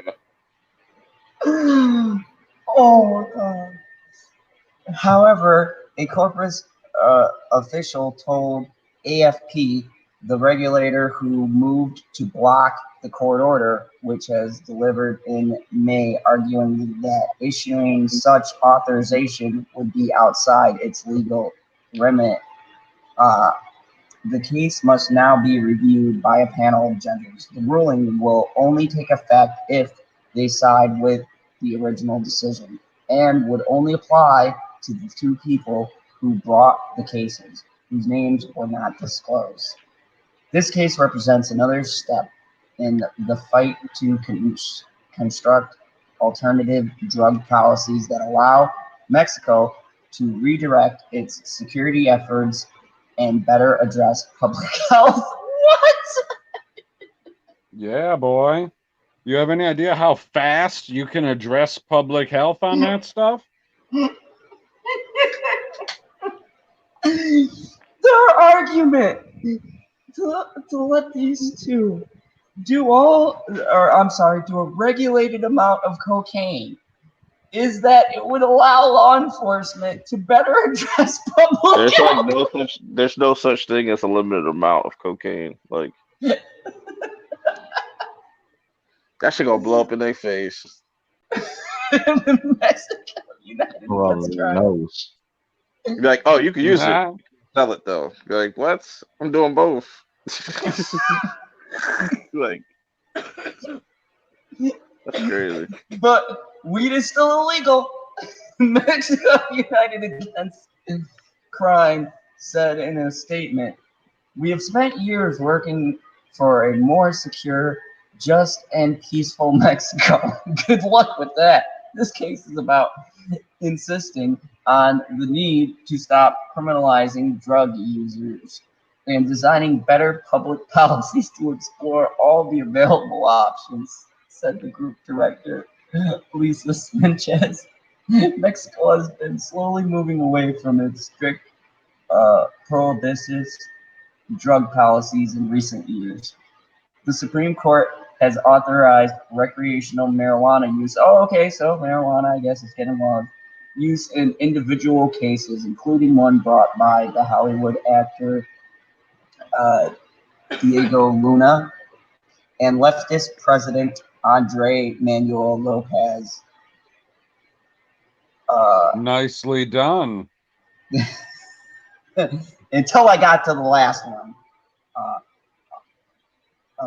Umberto, God, I hope I said that right, has repeatedly said the country should evaluate decriminalizing drugs. His party, Morena, God, has introduced a bill in Congress to legalize recreational marijuana use. Mexico has been hit by a wave of violence since the government deployed the army to fight the country's powerful drug cartels in 2006. Since then, more than 250,000 people have been murdered, including a record 33,755 last year. So now I guess Mexico is just giving up on fighting drugs altogether and saying, come on, guys, let's just do blow and smoke weed. Like, oh, welcome, Frankie. Frankie Vile. Good to have you. So, my God, I don't even know. I don't even know where to start. They said it's in. No, people who are hopped up on coke never know where to start, but they're always going. It's like, for public health reasons, we should let people do cocaine. A road trip to Mexico, anybody? I'll go, Burp. I'll go. We'll stay up and do a 4-night stream.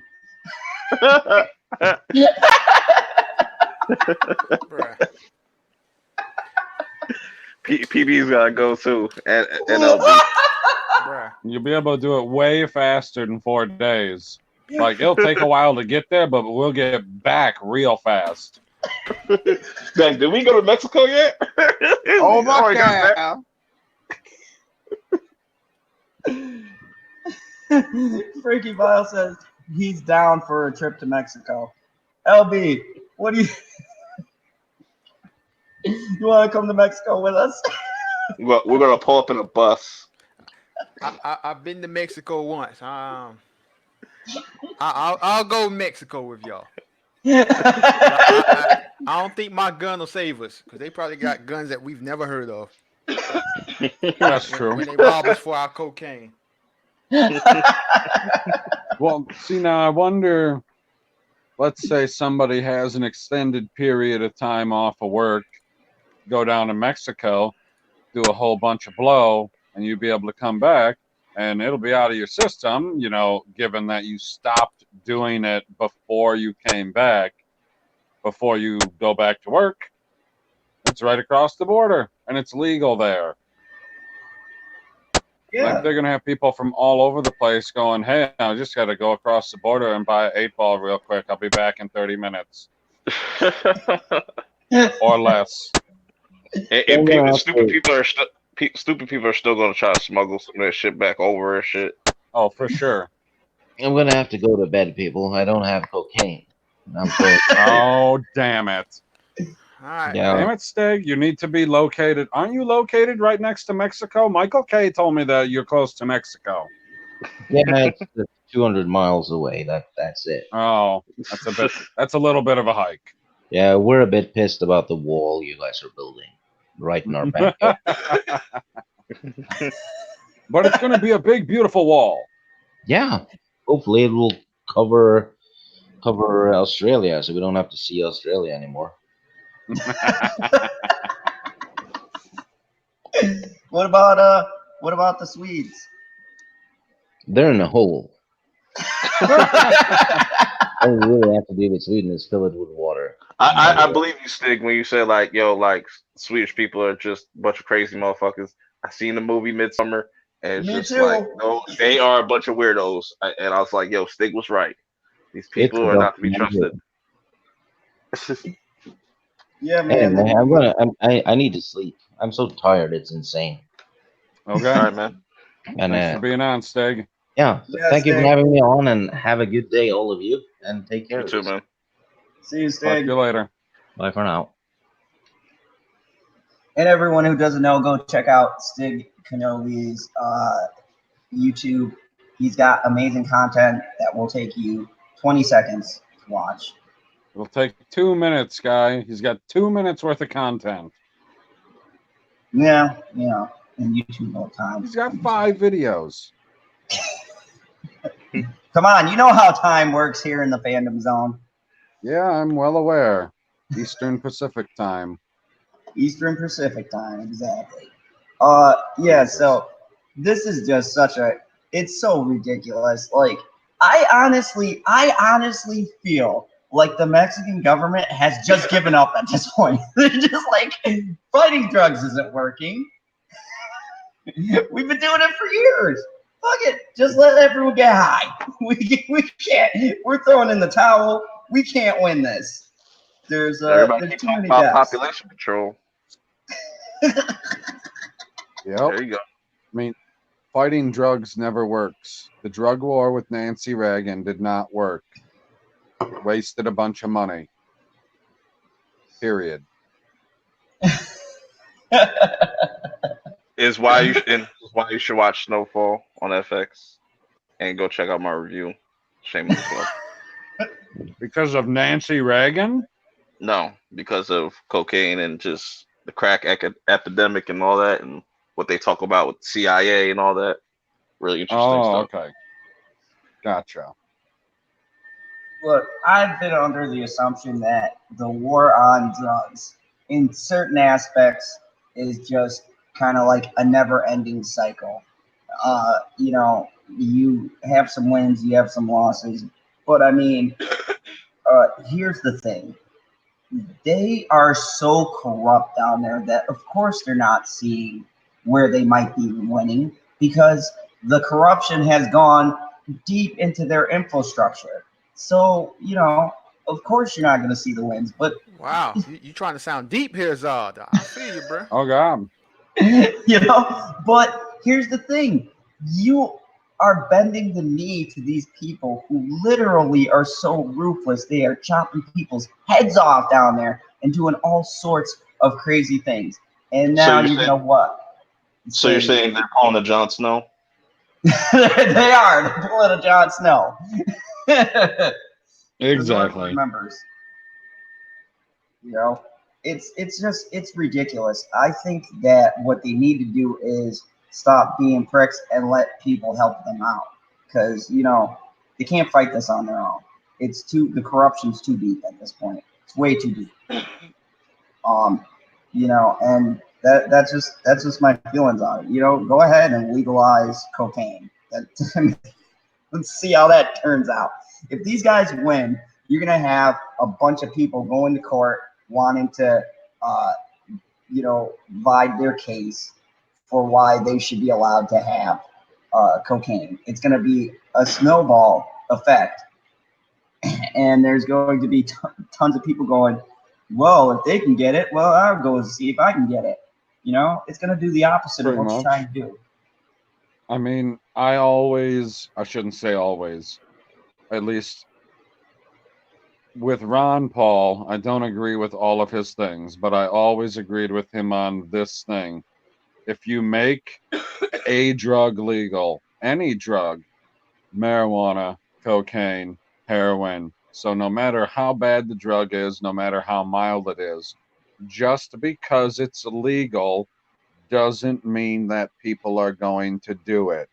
And the more legal that things are, the easier it is to track them, to see how strong they are, to see how they're affecting people.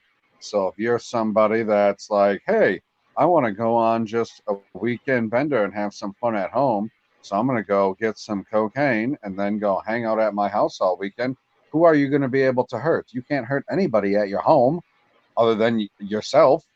Like if you overdose on drugs. But then again, they sell Tylenol over the counter. Go buy 500 Tylenol, blend them up, put them in a milkshake, drink that milkshake, and then you'll never have to wake up again. I mean, there's all kinds of legal drugs that are dangerous. So why not just make all of the drugs legal and let the adults decide how they're going to handle them? I don't want to do heroin. I don't want to do ecstasy. There's all kinds of illegal drugs that I don't want to do. There's all kinds of illegal drugs I can't afford to do because I'm poor as fuck. Yeah, that's true. Jamie Vick says people in glass houses, and Wicked says when everything is legal. Wicket. Wicked. That's a T. Wicked says when everything was legal here, there was no epidemic of children doing it. You were just an idiot, and that's where it ended. So, Exactly. and you know, okay, there's two arguments, and I understand both of them. You have the side, prohibition days, right? Who benefited from prohibition? The mobsters. They had another stream of revenue, and that shit hit Atlantic City and New York and all those places where the mobs were big back then, and that was a big business. Once they made it legal, ironic enough, it crippled those businesses. So then the mob had to turn back to their illegal streams of revenue. So, in a sense, you did hurt the gangsters there. But with these really strong drugs, though, it's really hard to say just legalize everything, because I do believe there are certain things that just shouldn't be legal. But then again, if you're going with the argument of heroin, what is morphine? And we use morphine in hospitals. So I mean, Yeah. Name They're one thing all... that. Go ahead, LB. I was gonna say, name one thing you think should be illegal. well, asking a tough question. It's not a tough question.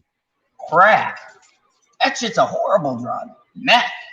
I mean, those are horrible, horrible drugs.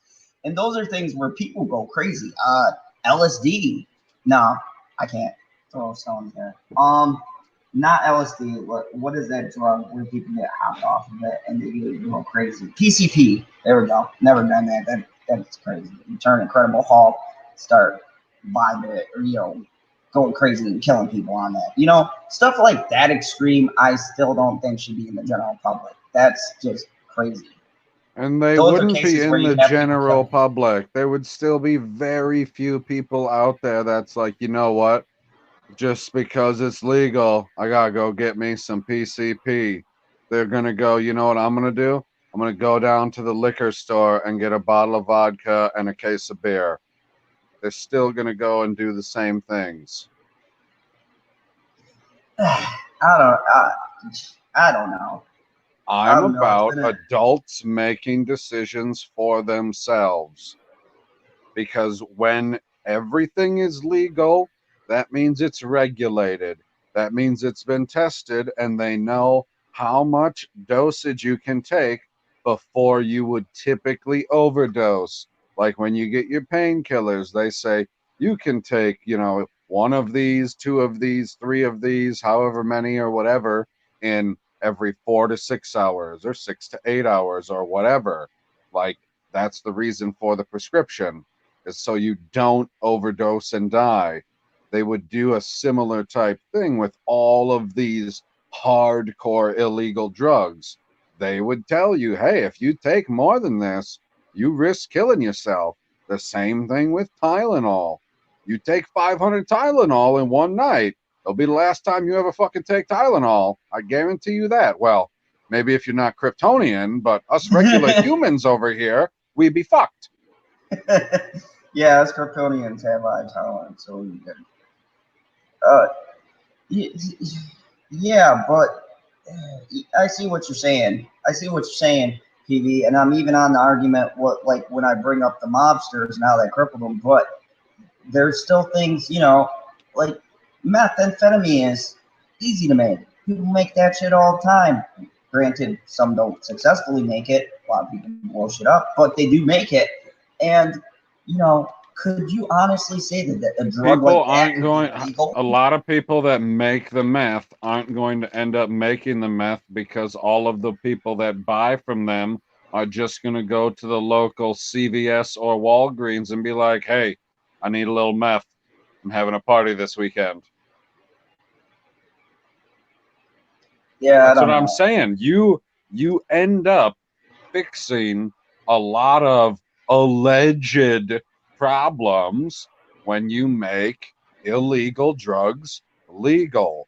All of these crimes of people protecting their crops, whether it's marijuana, cocaine, poppies, whatever you're growing out there for your illegal substance. Well, if it's legal, you don't have to protect it in the same fashion. Like, you don't see farmers out in the field watching their corn with an AK-47. That's a fair point. That's a fair point. I'll give you that. Um. Yeah. Uh. You know, I think it's going to be an age-old battle. I do think, and I've been told from and heard from various sources that some of this stuff is just illegal just for the sake that you make more money. And especially the government makes more money from it being illegal than they do having it legal. For sure. Because you got to pay for the task forces and the special investigators, the people who are going to bust people, the courts, things like that. So, I mean, really, you're just funneling the money back in. And it's a vicious, never ending cycle. It's like, okay, well, that's not working. So, not to use a Game of Thrones reference, but how do we break the wheel? Because we're just going around in circles. You make it legal. I don't know. I think we would have to. I think we would have to see. We would have to see what the plan would be for monitoring and controlling and keeping an eye on these substances. The government don't want to do it because they make too much money putting people in prison for petty shit. Yeah, they still have petty shit. They do make a lot in fines, that is for sure. Like, it's a lot of money that they make in fines. You pull somebody over. Hey, you were driving erratically. I need to search the vehicle. Oh, here's a $500 fine. Here's a $1,000 fine. We don't need to put you in jail because it's just a little bit of weed, so it's not terrible. But we'll take some money from you. Yeah, that part of it is it's been documented, those things. But if you took away those kinds of fines, they've still have those. Oh, we're just pulling you over because you were doing like 55 and a 50, or in some cases 70 and a 55. No, man, you got backwards. It's marijuana. You were doing 7 and a 35. I've done that before. Oh, yeah, I pulled over like, the speed you were going? I was like, no, I thought I was going like, 20 or 30 over the speed limit. I was going like 10 under. They're like, man, you're going 25 and a 55. Hurry the hell up. Yep, 25 and a 55 is like 10 under.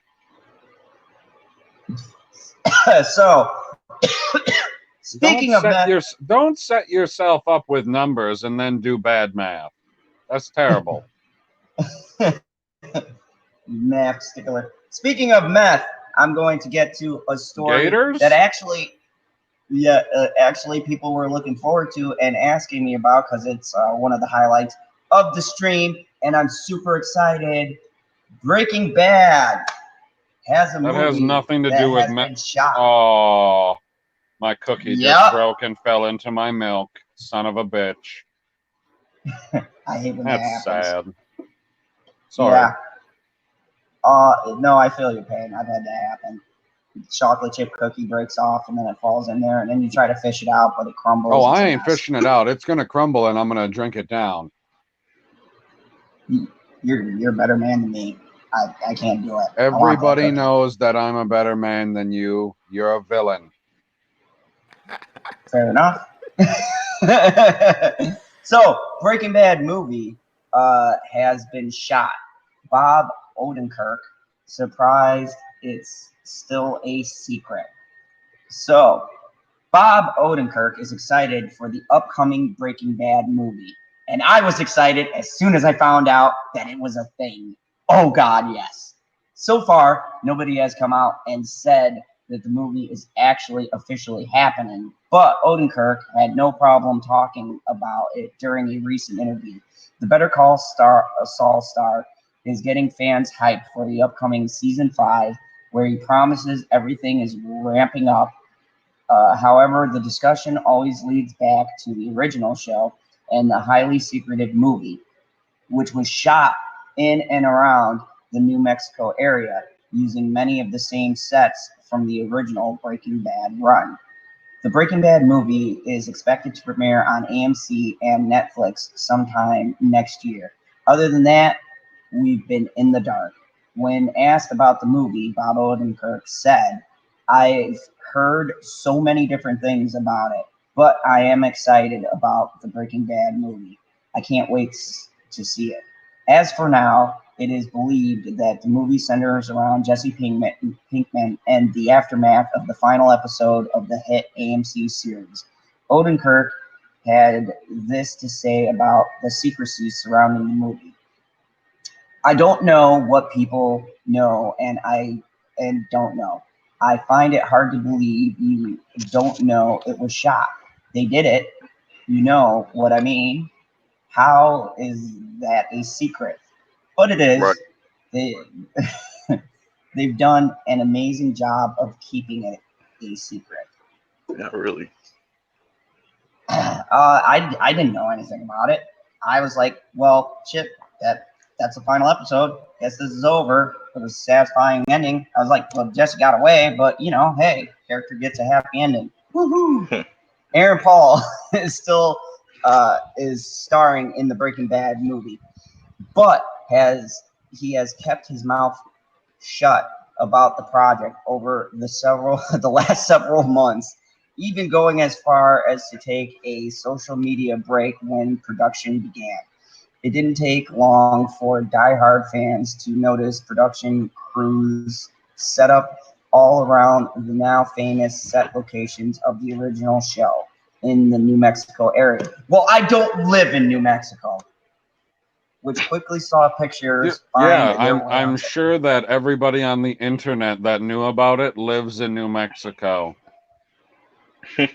Well, where were these people? I've never seen a tweet, nothing until recently. While details are fuzzy at the moment, the excitement is starting to build. Bryan Cranston has pretty much confirmed the Breaking Bad movie without ever explicitly saying anything. Cranston and Aaron Paul have been on the same responses when asked about the secret movie. Nothing they haven't heard about it, but they'd love to be a part of it, should it come into fruition. While Paul's role is confirmed, fans are still waiting to hear if Cranston's infamous Walter White makes a return. The two actors are recently teasing something big on social media, but it ended up being for their joint effort. Those hombros, mezcal. God damn it. As for Bryan Cranston, could make a comeback. Most Breaking Bad fans are in agreement that it would have to be through flashbacks. This makes the most sense since it looks like Walter White died during the last episode to let Jesse Pinkman escape. Regardless, even if Cranston isn't involved, we're all about to get some much needed closure on the Pinkman story, which is something fans have wondered about ever since the show came to an end in September 2013. Hopefully, some more news. The Breaking Bad movie will be announced soon. Until then, you can check out the interview with Bob Odenkirk. So, I'm super excited. Does anyone else watch? No. I'll say this about Breaking Bad. It's a good show, but as far as the comparing it to the other crime drama TVs over the last few years, it's still not nowhere near where The Wire was. But it is interesting that they're doing a movie, but it could end up backfiring on them if they try to retcon something. Like, say they just say, "Oh, Heisenberg is pretty much alive" and whatnot. I could see that. Oh, he's alive. But yeah, it's just I He's don't know. definitely alive, Zod. I don't know. I've had theories about this. At the final scene, they show him like sprawled on the floor, and then the ambulance and the police come. They never explicitly show him die. They show him like smear some blood on one of the canisters and kind of drop, but they never like. I don't know. I don't know. I mean, he looks pretty dead, but his chest is still going up and down at the end of the shot. So, they may have saved him. But then again, he got a 50 cal round in his sternum, so I doubt it. Yeah, he's But like, alive. they could just retcon it, be like, "Oh, he never died." Just Yep, he's alive. Guaranteed. Yeah, but it is interesting because like Breaking Bad is definitely interesting. It has an interesting world, but I honestly, it's cool that they're getting a movie, but to wrap things up, it's I don't know. I think the way it ended, it was fine the way it is. It's just fans wanting more, and more can end up blowing up in your face. So it might not be what they want. Yeah, for Yeah, me, just look at The Last Jedi. oh yeah. Great movie. Don't want a Last Jedi situation. Oh God, that would crush my soul more than Dark Phoenix. I'm glad it crushed your soul. Always trolling. It's freaking Last Jedi, people. No, I will say this. Okay, I've said this many times. If you've listened to my stream, there are two shows that I love so much, and they're always competing for 1 and 2: The Sopranos and Breaking Bad. I consider I thought them. you were gonna say Peppa Pig and Blue's Clues. No, those are in a class of their own. I think that Breaking Bad is a masterpiece in television, and I think it is one of the best television shows made ever. Period. Masterpiece, no, but one of the great. What can you compare it to? Power is way better than this shit. Power is way better than Breaking Bad, and I got issues with certain things about Power, but Power is way no. Power has done some things that made me go, I don't know. Like, don't get me has wrong. Breaking Bad, but like they're both really good. Like Breaking Bad is still a great show. Don't get me wrong. Okay, all I gotta say about Power Zod, is great. I thought that you held Doomcock in high esteem, correct? Mm-hmm. Well, he thinks that Breaking Bad was a good show until they fucked it up at the end, and that if you want to watch an excellent show that doesn't have any filler and is true to the characters all the way through and tells a great story, you should watch The Shield. Yes, I agreed with Duvcock up to that point. Hell, even Sons of Anarchy was like a better No, Sons of Anarchy ending was atrocious. You could how not was it tell me bad? that. Was it supposed to be a happy ending? He rides into a truck driven by Mike Trick. Okay, Dude, I but- watched Sons of Anarchy for 10 minutes and I thought the ending was spectacular. So, Stop like, trolling me. do you know like Jack Teller's Jack Teller's whole story up to that point? Yes, I He had followed to the go out whole the way he entire did. show. He had to go out the way he did. He wasn't gonna go It off was- right it off was- to the sunset with his kids. No, it was ridiculous. It was ridiculous. Like, just taking out his ending, what they did with half the characters, and the fact that they didn't have the balls to kill off some of those characters who should have clearly been killed. Like, They killed a lot of Trigger like main characters. should have been killed like 4 seasons prior because he was a douchebag. I mean, and then they killed my You don't man get killed Clay. just for being a douchebag, guy. No, he did I some mean, horrendous if that stuff. were the case in Game of Thrones, Cersei would have got killed in season 1. That's different. It's not different. That's different. Different eras. Okay. They can't No, touch you're this. talking. No, the era has nothing to do with storytelling. Look, all I'm gonna say is I do agree with one Something thing. ridiculous. The Shield did have a very good ending, and it was pretty true to the character. I love the ending and the fact that you don't know what's going to happen, but he was trapped in that. And building. it wraps up what happens in the pilot. Well, yeah, essentially, but so did Breaking Bad. Yeah, except the Shield did it better. PB, stop So did calling The me. I Wire. know you haven't seen either of those shows. You don't know what I've watched. Okay, have you seen The Shield? Have you seen Breaking Bad all the way through? No. Right then. I've seen parts of the Shield and almost none of Breaking Bad. But I watch people on the internet talk about it, so I'm an expert. Isn't that how this works? Apparently.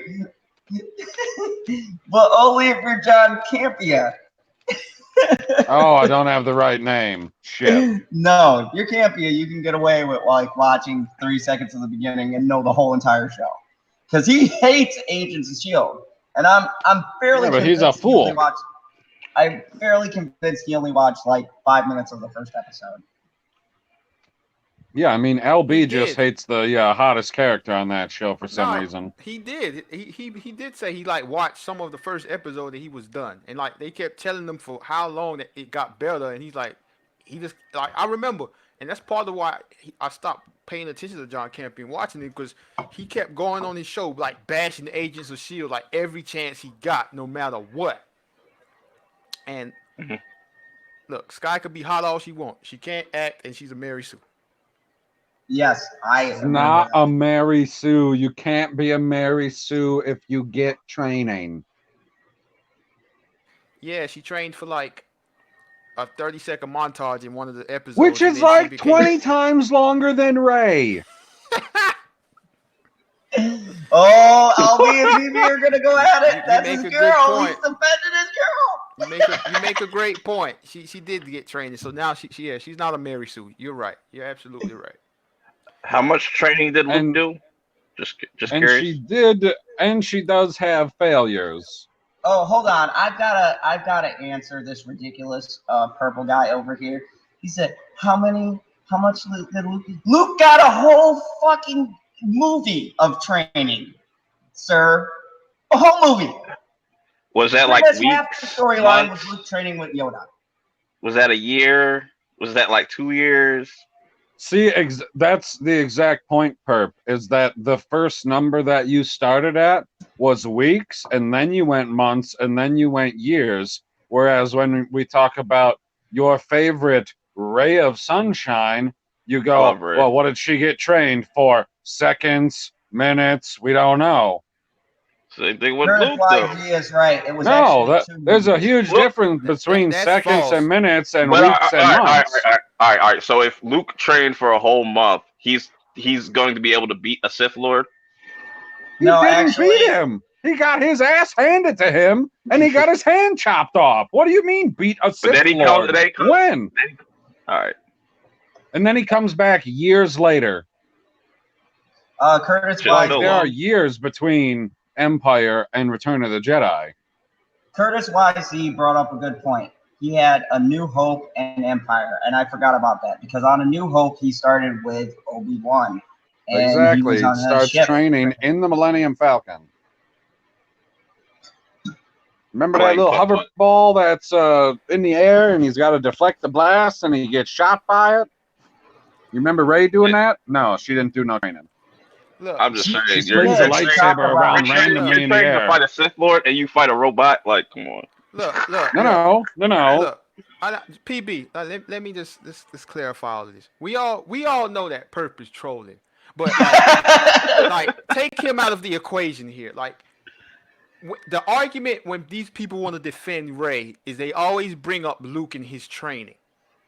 Like they always say, "Oh, he could do this, he could do that," but it's like they completely forget who he's the son of. So that plays a big part into why he, is more advanced with the Force or whatever, and why he's able to do certain things. But it's not like he went through the entire trilogy and had zero mess ups or anything like Rey practically did. You know what I'm saying? Like that. Huge Like difference. I'm not even the biggest Luke Skywalker fan, right? And I'm not. But that's one thing that aggravates me when they try to prop up Rey and they talk down on Luke. I mean, it's not true about Rey. I mean, Luke is not close to a Mary Sue. Right. I'll give you a direct comparison. We'll talk about grabbing lightsabers out of the snow. Oh, read this chat on the screen first. Jamie Vick, a show that made some really interesting points was Oz, although other aspects of the show were questionable. I don't need do to see a agree. bunch of naked men. No, man, there was. That's I mean, prison. No, okay. not doing it. Okay, anyways. It's prison. Lightsabers in the snow. He doesn't grab the lightsaber out of the snow until the second movie, and he can barely do it when he's all alone. Whereas Rey can grab the lightsaber out of the snow in the first movie and pull it away from a Sith Lord with no training. Okay. Huge difference. And no explanation why. Oh, the explanation. He probed her mind, and that made her the greatest Jedi right. ever. All right, let's not talk about Luke. Then what about Obi-Wan? Why was What he about able Obi-Wan? Why was he able? Bruh, Obi-Wan received training, bruh. Like, you seen it in the prequels. But he still couldn't. He shouldn't still been able to go against Darth Maul like that. If he was by himself, he would have got wrecked. He didn't go. We by have no himself. idea. Obi-Wan I'm was saying if he trained went since by he was a himself, he would baby. have got wrecked. Okay, all right. Clarify what Possibly. you're saying. No, I'm saying, like, there's no way that Obi-Wan should have beat Darth Maul. Why? So you're telling me 'Cause he- that a Padawan shouldn't be able to beat an apprentice? No, Why? They're at the same level. Just Sith word their things differently. They call them apprentices instead of Padawans, but it's still the same difference. It's two newbies fighting each other. And Wonderful. at that time, Like the fact that Darth Maul beat Qui-Gon Jinn is amazing. Like, Hey, props to PB. frickin' Darth Maul. Nothing else to say. What you said was perfect. I guess. It ain't nothing to guess, homie. It's the truth. That a Padawan and an apprentice, same thing. Darth Maul wasn't a Sith Lord. Now, I'm not. Now, I'm still this. I have this ray of hope that everything is going to be explained in episode 9, and we'll be like, oh, that's why Rey is the greatest ever. So I have a question then. So if Qui-Gon Jinn was never there, would Obi-Wan still beat Darth Maul? We'll never know. The world may never know. What, one-on-one? I mean, technically, he did beat him one-on-one, so I would lean towards yes. But no, he didn't. It's like a 50-50 question. He was fighting Qui-Gon Jinn, so he got him tired a little bit. Right. I get. Oh, you're talking like that? You don't think like that he like full strength to full strength? I don't know. It depends on how much. It depends on how much you think the emotion helped Obi-Wan beat Darth Maul. That's what it comes down to. I mean, if you look at that, if you look at that fight from a technical stand, we gotta pay respect to the chat. Is a good point here. Could you please put up Scott Smear comment about technically a Sith? No, technically a Sith. Put it on the screen. Could you put? There you go. There you go. There we go. It's a delay. No, technically a Sith is not at the same level as a Padawan learner. But Obi-Wan was a master except for one thing. He wasn't given status here. It's supposed to be yet. Yet. I just thought that was my reading. Sorry about that, Scott. But yeah, no, it was a typo. So the thing was, and I didn't even think about that. Obi-Wan was waiting to get his status because he said he was going through the trials, and then he took on Anakin as an apprentice, but he was not yet given the master status. But that was just paperwork. So technically, from a technical standpoint, he was a Jedi Master versus a Sith apprentice, who was powerful, but probably nowhere near the level of Emperor Palpatine. And if you look at that fight, nobody is. Yeah, if you look at that fight from a except for Rey. Exactly. If you look at that fight from a technical standpoint, Obi-Wan did tap into some emotions by watching the person who mentored him get killed. Yes, but so would you say he tapped into the dark side? He may have. He looked pretty pissed, but we really don't know, because if you look at them fighting one-on-one, he was holding his own, but they were switching back and forth. And then when they got divided by that little shield deal, he had he had a little break. He was able to catch his breath. Yeah, so was Darth. They were both on the shield. No, Darth was still separated by the shield, and then Qui-Gon's opened first. They started battling. Obi-Wan was still stuck. He had to go through two of them. Qui-Gon only had to go through one, but they all got a rest. Yeah, they all took a break. Qui-Gon meditated for a moment. Obi-Wan was like, okay, I got to get to the end of this hallway before, it closes again. Hopefully I can make it. Hopefully I can make it. And then he did make it. Zod, could you put Tommy's comment up? Sure. The inexpanded lore? Yeah, I want to talk about that real quick. Okay. In expanded lore, Maul completed his training, but couldn't be given Sith title since there can only be two.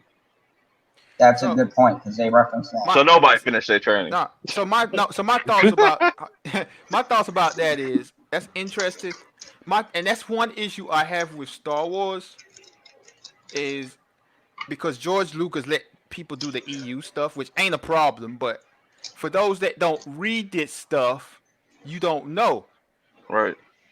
And that's a big issue with Rey in this new trilogy, because they basically was like, look, we ain't explained nothing about her in the movie, but go buy this comic book so you can learn more about Rey. No, that's not how it should be. And then you got these buffoons telling us, well, you need to go read the book. No, they need to write a better script. Okay, so in defense of Rey, right? I'm just gonna play devil's advocate, right? She's been on a planet and they make mention that she's just been living on her own and had to learn how to fight by herself. Even though they didn't show any of that on camera. You know, it's cool. It's movie shit. And to be fair, how many, just based off the last two movies, how many Jedi and Sith are there, really? There's only Kylo, like with Force abilities, there's only Kylo, Luke, Rey, and Snoke. Not true. So it doesn't. The Jedi. Oh, and I'm saying just like with Force abilities, period. What? There's not that many. Ahsoka's out there somewhere, allegedly.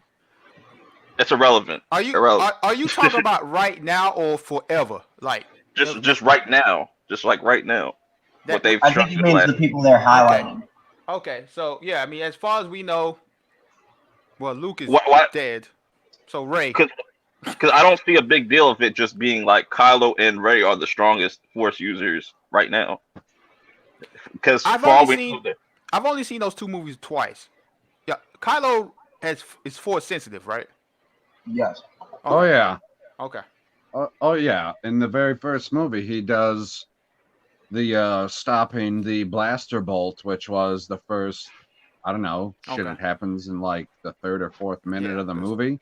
And that was a brand new Force power. Okay. Because I've only seen The Force Awakens once, and that was the weekend it came out. And Last Jedi, the weekend it came out. I haven't seen them since, so sure. Actually, that wasn't the first time that they've stopped a blaster. Darth Vader Darth Vader does not stop a blaster bolt. Yes, he does. On Cloud City. No, he doesn't. Watch it again. It hits him in the hand. He has a metal hand. No, he deflected it. No, it hits him in the hand. There's a spark. I'm gonna have to rewatch that. Dude, I've watched multiple videos about it. Multiple. And I'm glad that you could challenge me on something that I know about, because you could be wrong again. Thank you. I appreciate it. But I was saying, like, I don't see a problem with Rey. Like, if they want to make Rey the strongest, why not? There's only there needs to be some kind of explanation, because I agree with you. There's no problem with her being the strongest, but there needs to be some type of reasonable explanation. All right. Like when you get to the end of Empire and you find out, holy fuck, Darth Vader is his father, and you go, oh, well, that's why it was so easy for him to pick up a lightsaber and learn how to use it so easily. That's why he was able to take that shot on the Death Star so easily. You get that revelation 2/3 of the way through the entire story. We don't have that revelation. The revelation we got is the Force isn't about lifting rocks. So she lifted fucking rocks. Tell me one of your favorite movies of all time. This year, all time, this week, whatever, I would say just to name off the top of the head, I like The Shining. I don't remember The Shining. Give me something else. Inception. I haven't seen Inception. Give me something else. I like this game. Let's see. Let's just do Endgame for All right. So for Endgame, what if Iron Man, spoiler alert, would have defeated Thanos without you seeing Iron Man become Iron Man, train as Iron Man, go through pitfalls as Iron Man? He just showed up and then at the end defeated Thanos. Would you have been cool with that? Captain Marvel. No. Exactly. So that's the same type of comparison to Rey. But the Resistance didn't win. Like, you know what I'm saying? No, Kylo, I'm just saying. I'm saying that as far as shit, Miss is going to scold perp. Yeah, I'm saying that as far as you're co-signing Rey for not having any training, not having any characteristics or anything. So I'm just trying to make that comparison. If you swapped out Rey and Tony Stark did all this stuff to Thanos, you would have a problem with that. Yeah. Yeah, it's the same thing. You nerds are breaking my heart. What do you mean we're breaking your heart? How are we breaking your heart? I just look Miss at the said, whole I'm thing. not jumping on. Okay, so I DM'd her. She said, I was I'm not busy at that jumping time. on. I've got shit to do. And then she heard Perp going off about last time. She said, fuck that. I'm jumping on.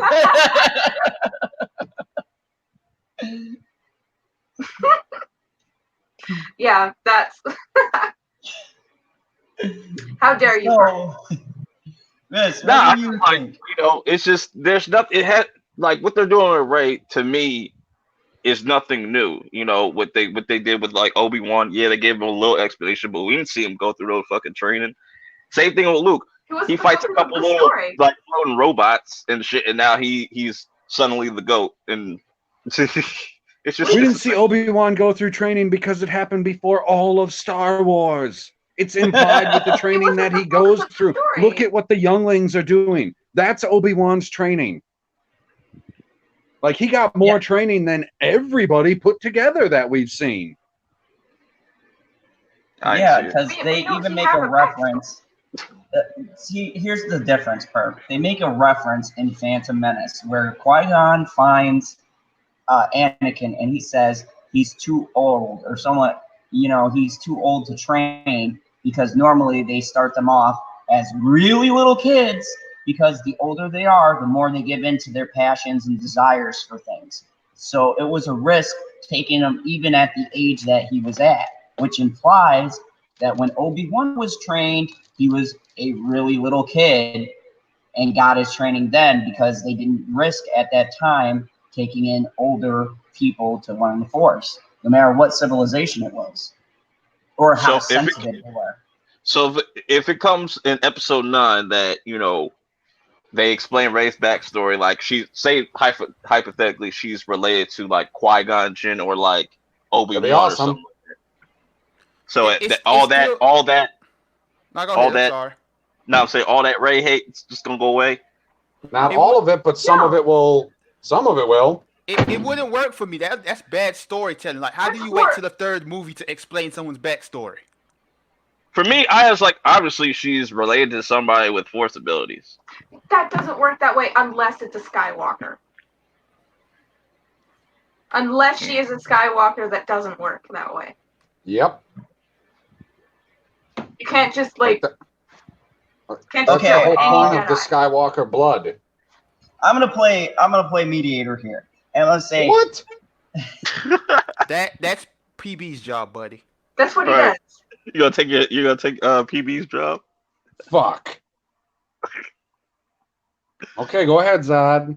Mediate. Before you mediate, I just want to let y'all know. We were in fucking Inception. You didn't watch it the whole time. You didn't watch that. She'll blow your mind. I like it more than The Matrix. It's a good movie. God. It was that man and dropped acid. Never mind. Oh my God. Dude, building to shit. We're moving. I didn't know what was going on. So I think what Perp is saying here is that at the point we're at right now, even if they gave us some kind of thing like saying, oh, Rey's related to Luke or whatever, the fan base is so pissed off that they get the explanation they've been asking for, but they still don't care anymore. And I can kind of see where he's saying, well, you got your explanation, so are you still going to be mad or are you going to give it a fair shot? Like Ellie said, that's not how you tell a story. And wait. Hey, mediator. I'm tired of your mediator. I just need to say this. Let's just make it a little bit more clearer.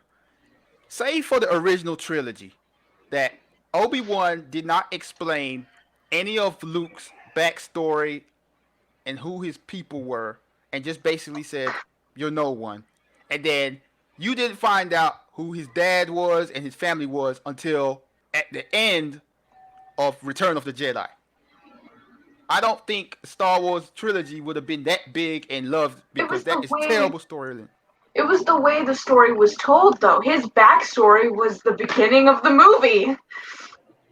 And it continued out through the movie. Exactly. You went from learning about him to find out who his dad was, and then the story arc was completed when he redeemed his dad.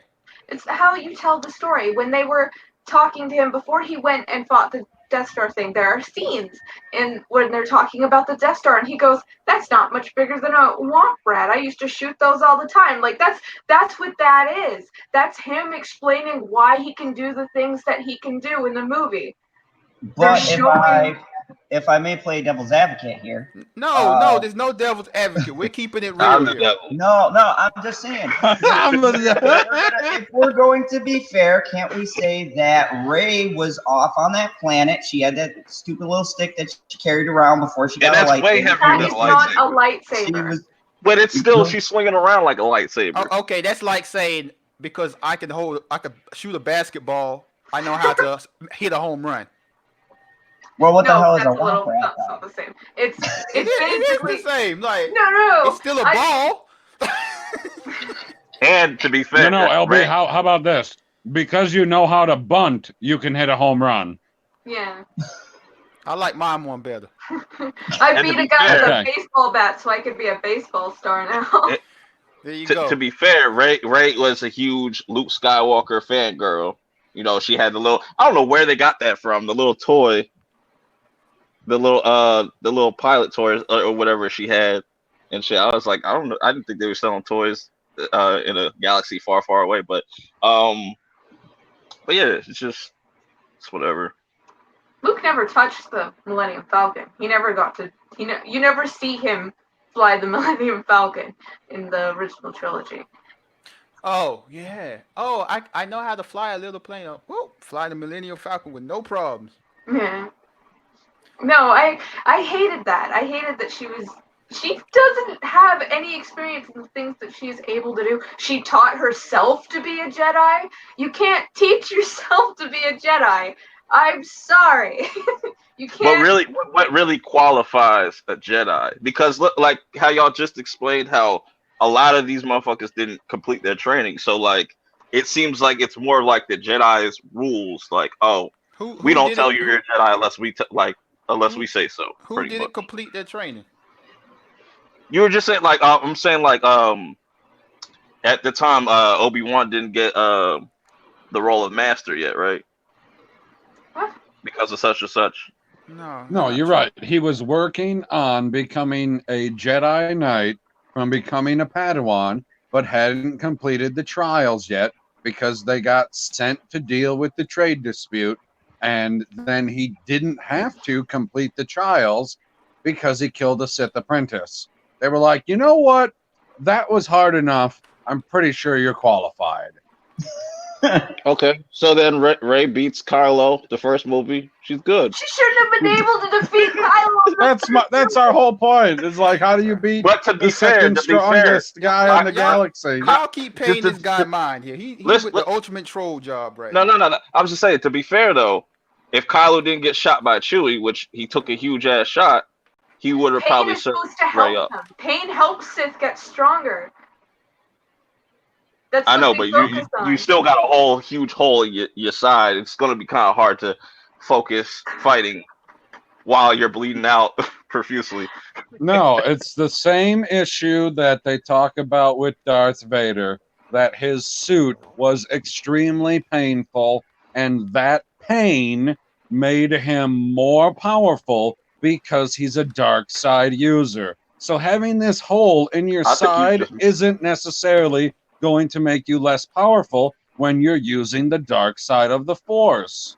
Hey, the more pissed you get, the more you get stronger. Hey, Perp, you know the beautiful thing about this is everything you're like disputing, there's an answer that was answered in the movie. Compared to Rey, with everything you're saying, there's nothing.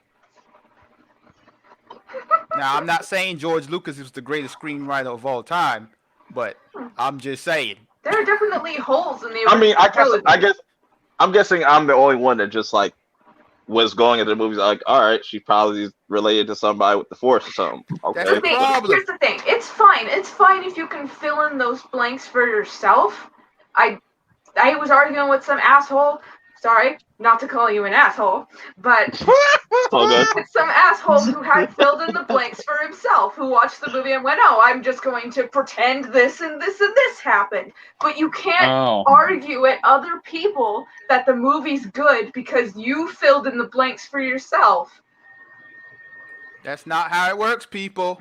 People aren't going to be on the same level as you and be like, oh, well, I can pretend that happened. And I just like to weigh in here. My issues with the Last Jedi stem from something a little bit different than most people. I'm a Star Wars fan, but also I am a fan of storytelling. Okay, so if we just take out the whole bullshit thing with Rey and her fucking montage of chopping a rock and becoming the world's greatest fucking Jedi, if you take that out, just look at the storytelling from a writing perspective. It is as uneven as shit.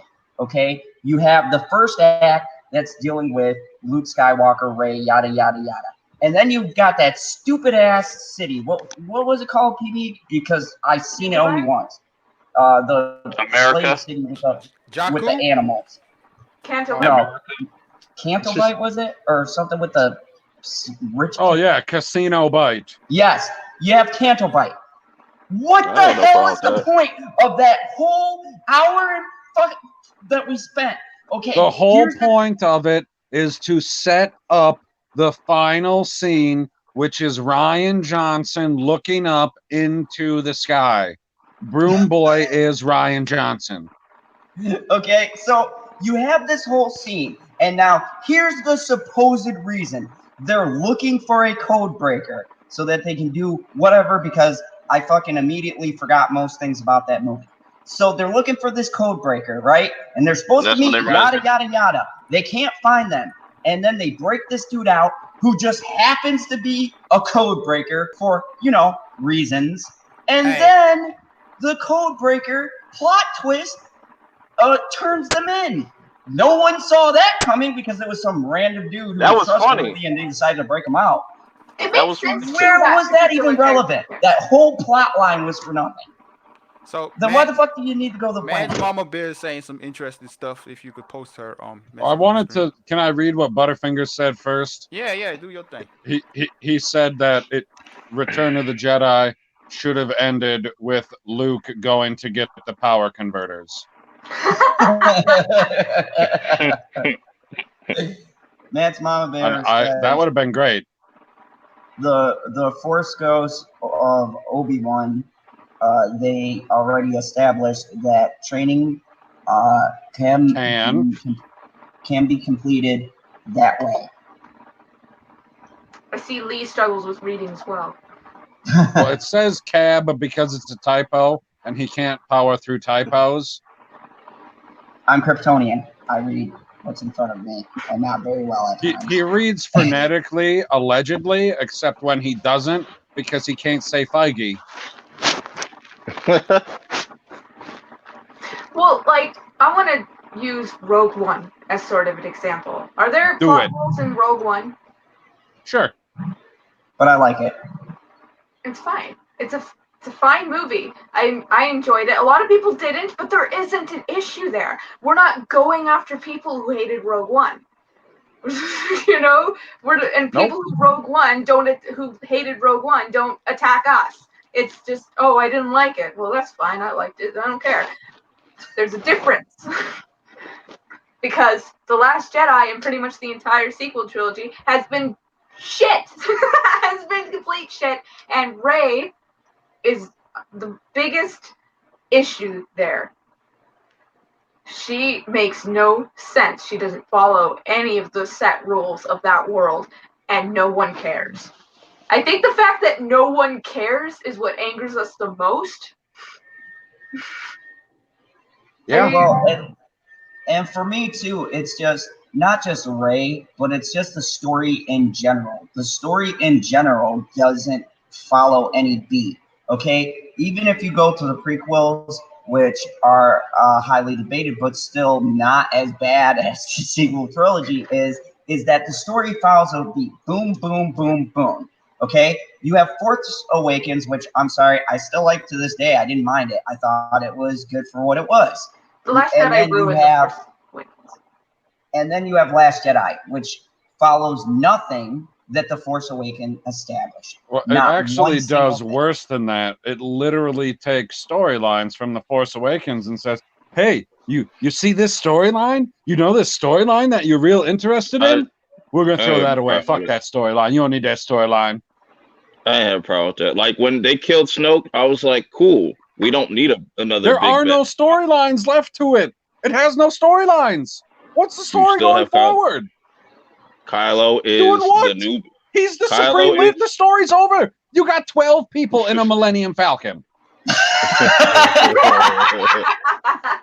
Yay, resistance. I mean, now we're rebels again.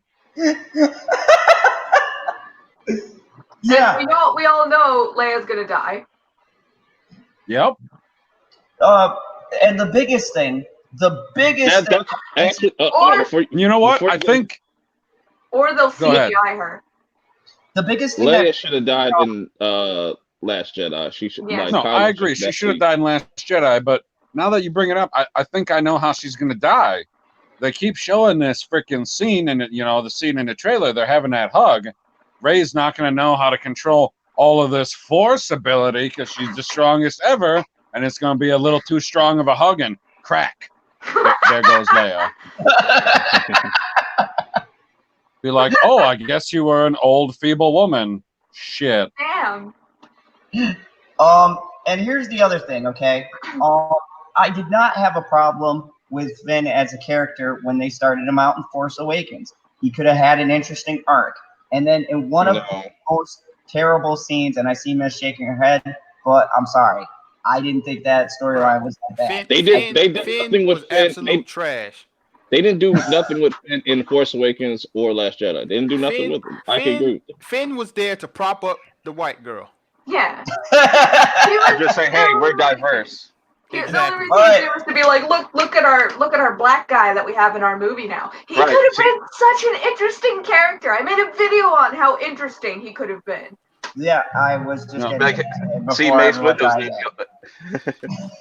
No, you Hola! guys are looking at it from the wrong perspective.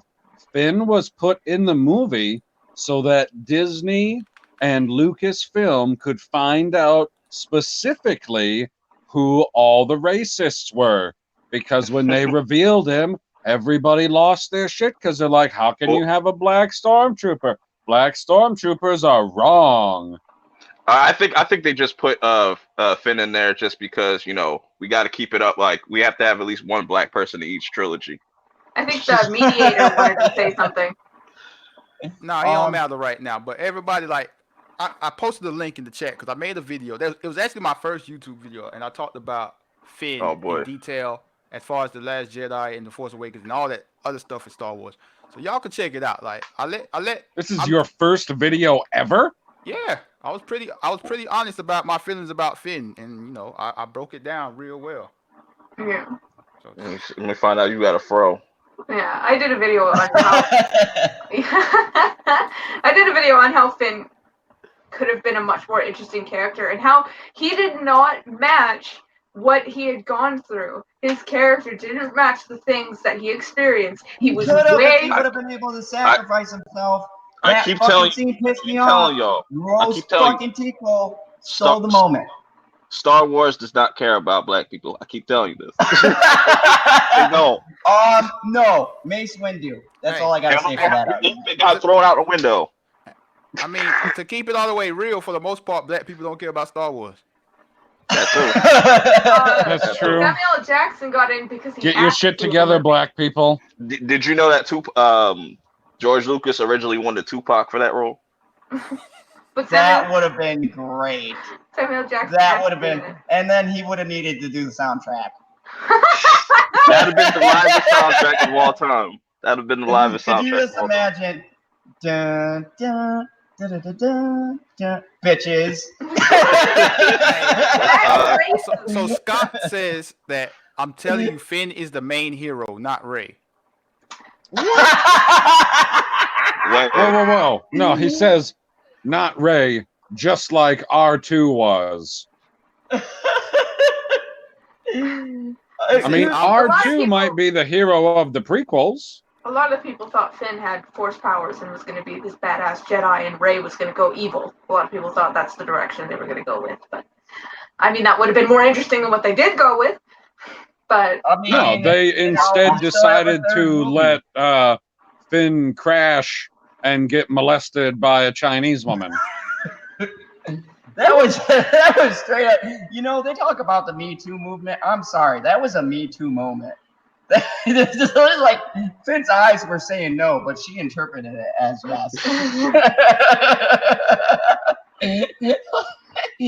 That was the most awkward first kiss I have ever seen. My body, Like, come on, bro. my body, tell me yeah. A man got Copyright. molested. Oh fuck! shit. I mean, that was terrible. I said, man, he said no, and she just said yes. That's wrong. What are you trying to send here? What message are you sending us? What are you telling the kids? I don't. Okay, if they explained Rey for whatever reason that they would decide to do that in the third movie, which I don't think they're going to because they don't think she's a Mary Sue. But if they manage to explain her in the third movie, I don't give a shit anymore. I don't care enough about those characters to go watch the movie and to be excited if they decide to fix it. Woohoo if they manage to make a good movie. Good for them, but I don't care. I wasn't made interested. It's fair. They owe me a movie. The whole I point wait. is, you got to look at this from the perspective of building 3 movies. Okay, you can't have one movie that gets everyone interested. Now, some people may not like Force Awakens or whatever, or may have been jumped off at there, and that's fine. But they did interesting things that didn't piss off the fandom as much. You know, it still had something going for it. Because they played it safe. No. They Who did a played fucking it safe? story. They did a With the story, Last and they Jedi- killed Han Solo. Not the How is Last that Jedi. playing it safe? They killed I'm a saying beloved with character.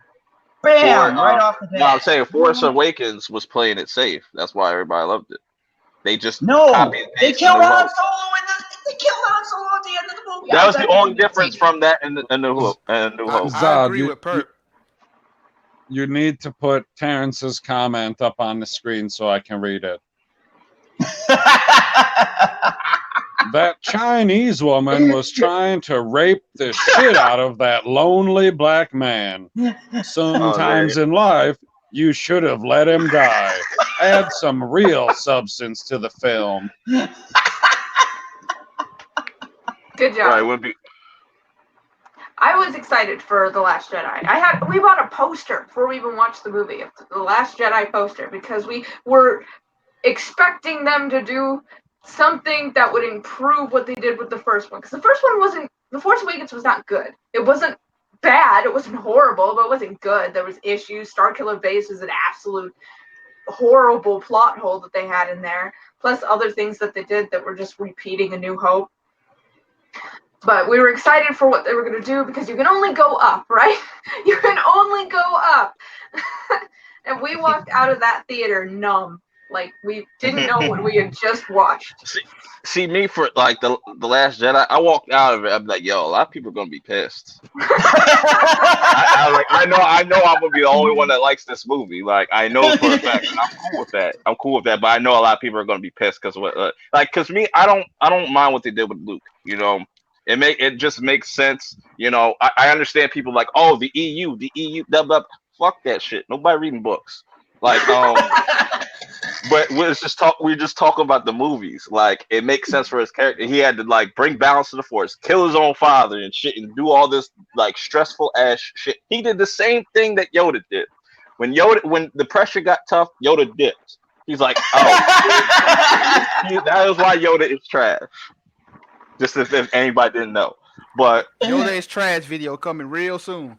Oh yeah. They should have done something more interesting and something different. They could have gone in any direction that they wanted to with that story, and they chose not to. I mean, come on, space milk from cows.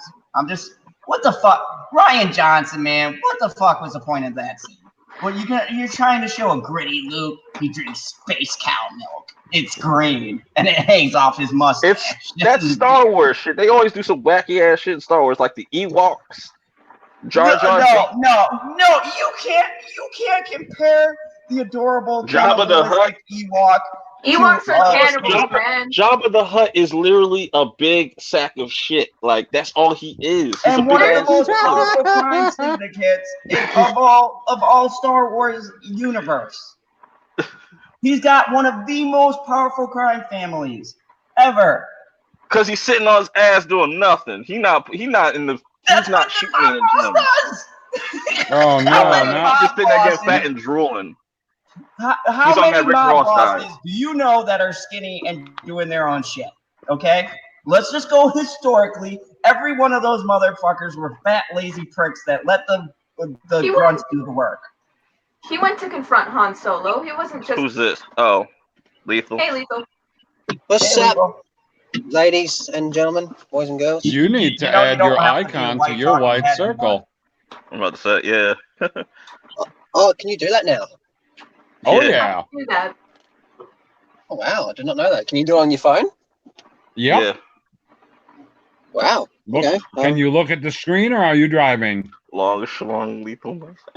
Oh, I got to upload an image. Oh, okay. Cool. Let's How see do what you do images that? I have. I don't know what images I have on my phone though. Okay, we'll find something appropriate. I mean, you can probably just use a fucking ridiculous owl. That's what Zod did for an entire week. I don't see an option to do that. You have to back out and come back, like when you're setting up everything, like turning off your mic, and it'll give you the option. Oh my God, Zod. Oh yeah. I can see it, but I don't know, maybe from my phone. Okay. Let's have a look. Let's see what we got here. Lethal, we don't want to hear you like crashing trying to figure out like I got it. Oh my I god. don't know.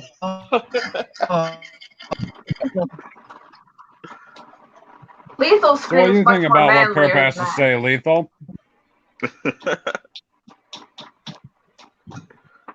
You think Perp knows what he's talking about? Can you hear me, Lethal? He's busy. Oh my God. He's gonna put a No, hot get chick get up. Watch. get out of that folder. Stop looking in that particular folder. You're supposed to be looking for photos of yourself. He got ran up on by some kangaroos. He got ran He's up on gonna by put some a hot kangaroos. chick up. That's what he's gonna do. He's gonna put a big boobed lady up.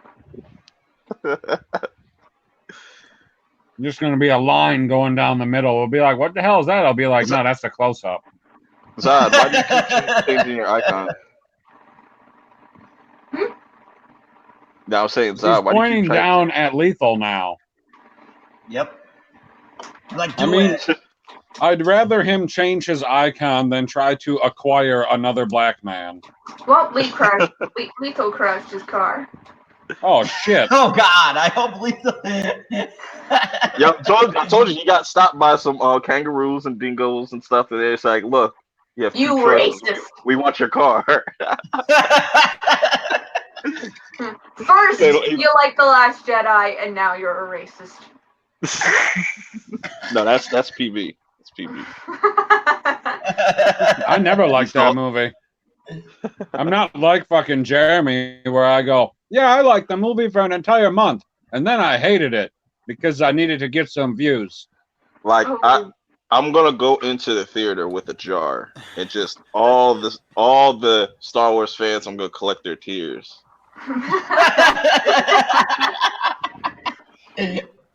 But We don't even- what if it's a good movie and there are no? Then it is what it He's is. gonna come on. You know what's gonna happen? This trolling. What son if of you a bitch collect is your gonna own come out, tears? and he's gonna go. I got bragging rights for a year. I told y'all this movie was gonna fix it. What did I say? No one. I ain't say all believed me. that. Hey, if it's good, I got bragging rights for a year. Hey, So I see Zod is rocking Alphabet Community Zod avatar. Yep. You know, I gotta represent. Okay, I see you. No, you don't. All right, Zod, what's the next topic, bruh? It's 3:45. that was a Oh good topic, man, though. that was the last topic. I don't even I know ain't how got we got. nothing after that. We had such a good debate. I mean, how am I gonna top that? I even got missing. I lured her in with this topic. You I dragged me in acquired here. someone else. I acquired a female this time. Motherfucker. He acquired First he's buying it. back people. Now he's buying women. I mean, she's I not can't be even wrong. foreign. If you're gonna buy a woman, you gotta buy a foreign woman. I'm from Well, Canada. Yeah, she was You're from not Canada. currently from Canada. Okay, well, you know, I don't Raised discriminate. in Canada, and a grandmother from Costa Rica. My mom's from Costa Rica. I love that Yeah. picture. Lethal. Is that Arnold? Yeah. What is that? Wow. Who is That's that? Oh, I thought we were talking about Star Wars. I'll change it. You can't end the Star Wars conversation apparently, though we didn't come to a consensus. No, No.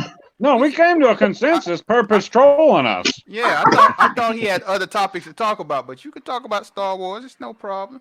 Yeah, you know, we can keep the Star Wars going. We can talk about this for fucking days. We're still gonna come to the conclusion Last Jedi sucks. Except Perp's just gonna, I don't know, dangle. I still or like it. something. You know, I gotta keep the same energy. You know, my opinion ain't gonna change. I don't gotta go watch the movie again. I just, you know. I'm going to leave the picture up regardless of what you're talking about. I'm not changing it. So, Is this an Australian Jedi? Dude, that's fucking Darth Kyle. Fuck off. Darth Coat? Perp, it's one of those things you have to read about. Man, we ain't got no time for that shit. Books Come on, about bro. fish. Life is short. If you want to compare story to story, all the Star Wars movies are fucking piss weak compared to the books. oh, are we getting into an EU debate? This will be fun. I can't do No. an EU debate. I haven't read the Because book. Do they have audiobooks? Four of us have not read one EU book. I can safely All assume. four of you are normies. That's cool. You poor sad I sack. mean, Lethal. the only one I read was about Okay, so the Black Sun. five of us have not read an EU book. I'm surrounded by filthy casuals on a Friday afternoon on my drive home. I'll I tell you didn't what. even know that there was an extended universe until I became a part of the group. Here's a perfect time to bring up anime. You know, because people in the anime community Oh this my shit. god. No, bruh. No. Listen to my comparison. Yeah, Listen to my okay. comparison. It's just You like can't- they you always can't like, oh, you compare gotta anything read the to manga. anime. You gotta read the manga. I was like, no, put it in the fucking anime. You anime I started- obsessed. Last started to Jedi liking. Well, I gotta say I like anime too. And Lethal, if you want to get on a watch anime stream, just let me know. Shameless plug. Watch anime comes on at 9 here in the Fandom Zone. And we won't play any trailers. No, Hold up. we're not gonna play Hold trailers. up. So you announce the time it's coming on, but you don't say the day that it comes Nope. on. I said Sunday. Sunday at 9. No, you didn't. See, it tells you guys how much you listen to me. I said Sunday at 9. You did not say that. You never said Sunday. You only said 9. I did say Sunday. Apparently, they don't listen to a gender. I'm gonna watch back. I'm gonna watch You guys back. are all scared. Motherfucker, you did not say Sunday. I'm gonna watch So back. funny. You know, as soon as I switched to this picture, the hate got real. I'm feeling really oppressed over here now. You I really should. like you. That's funny.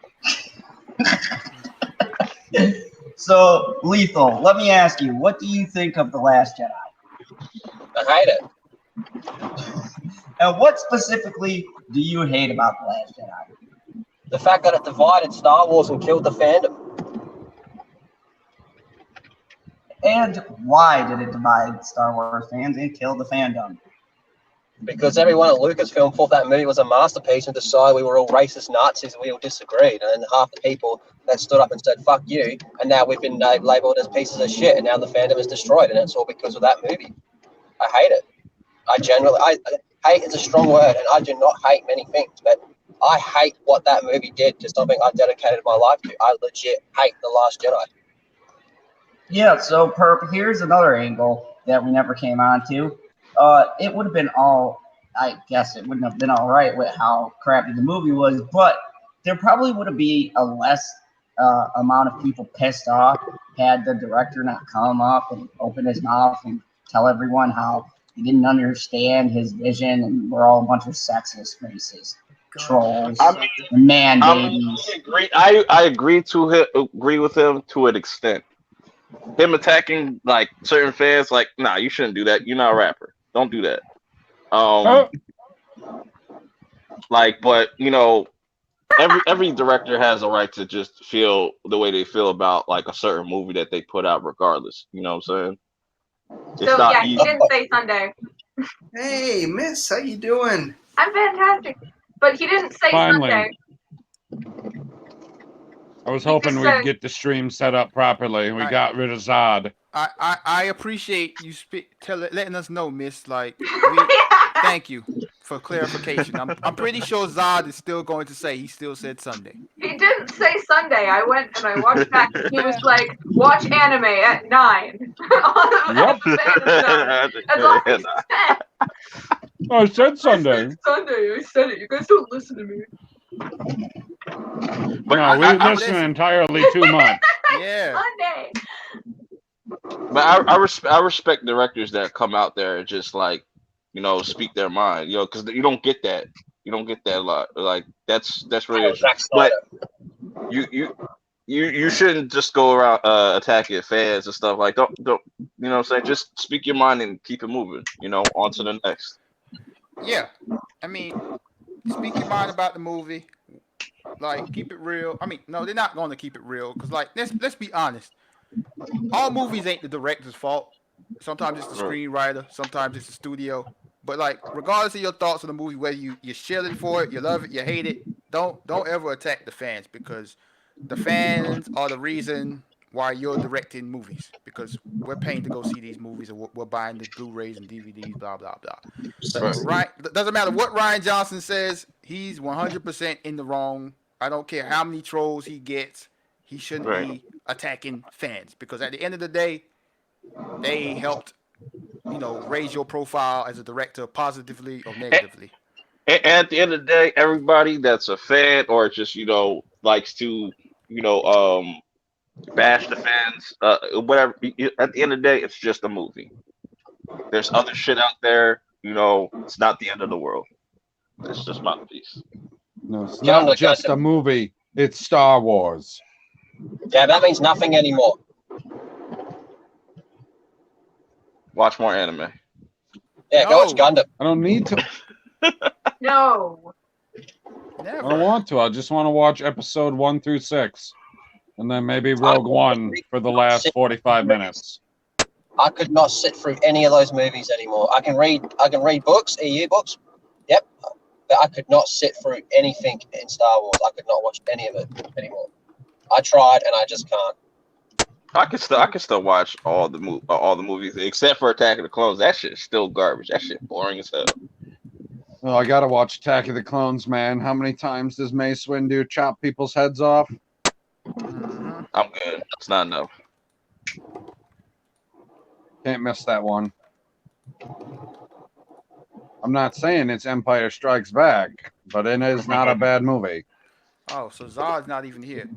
No, he left so that proper Jeremy could come in and talk about Star Wars and how much he loves it because he's a colorful character. Wait, proper? I didn't know proper was here.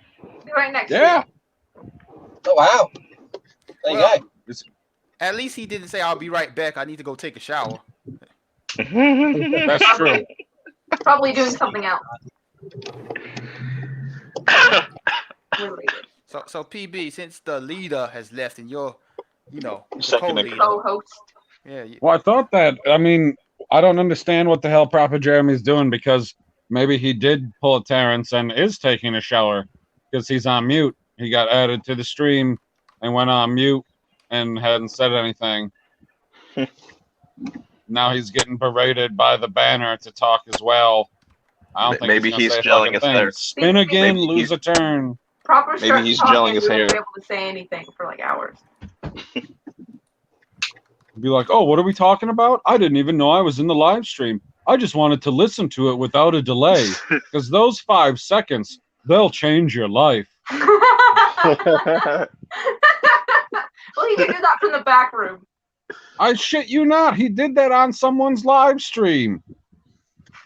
He's like, oh, I didn't think that I was going to get added to the live stream. I was just going to sit in the back and listen because I didn't want to listen to it on a delay. And I was like, really? 5 seconds is what's killing your life? Proper's a diva. He's like, oh, I didn't have anything to say about this topic. I was like, bullshit. You got something to say about everything. Except for now, he ain't got a fucking word to say. Nobody takes Unless it he's back, just though. yapping away and doesn't realize he's still on mute. Proper. Defend He ain't yourself. there, man. Only, Boot him, Zod. Come back. only in the fandom zone does the leader allow people to come onto his live streams and they immediately go on mute and add nothing. That's Like what's up. Lethal wanted to talk to him, and he don't want to talk back. So you can get rid of this colorful guy, and you can come back. God damn it. Wonderful. I threw banners, I'm interacting with the chat, and this mofo comes in, doesn't say shit. You know what? I'll wrap this shit up with my colorful icon before I have a fucking brain aneurysm. Thank you. Please do. Let's go down the line here. You could have plugged the channel proper. You could have, you son of a bitch, but you had nothing to say. Perk, go ahead and tell them where they can find a weirdo Last Jedi lover. Well, thank you. This Bert. Apparently, I'm a weirdo for liking a movie. Even though Harry Potter's better than Star Wars. Fight me. Come at me, bro. Hey, Perp, hold on, Perp. I don't mean to cut you off, but I agree. Facts. You know what, Pat? I do mean to cut you off. I've never seen Harry Potter, and I agree. Harry Potter is better I'm than gonna the have to sequel agree with you, trilogy. please. No, Harry Potter's better at all them Star Wars movies. Freak that. Yeah, probably. There's probably less soy in Harry Potter. There is. Harry's a wizard. Harry's a wizard. No. I'm sorry. Lord You can tell? Voldemort is a beast. Lord Voldemort says he's gonna kill someone. You're all He kills. Nah, Lord Voldemort's trash. Lord Voldemort kills someone in like the first 3 seconds of the film. Bam. A dude can't Harry even take over a Potter's house. parents done. Doesn't play games. But his biggest That's how mistake is he didn't kill the baby. He should have. But no, he tried. He had that shield from his mom sacrificing herself. Terrence, Hey, we didn't say whether or not Harry Potter was or wasn't awesome. We're comparing it to Star Wars and which one's better. So your comment is almost irrelevant.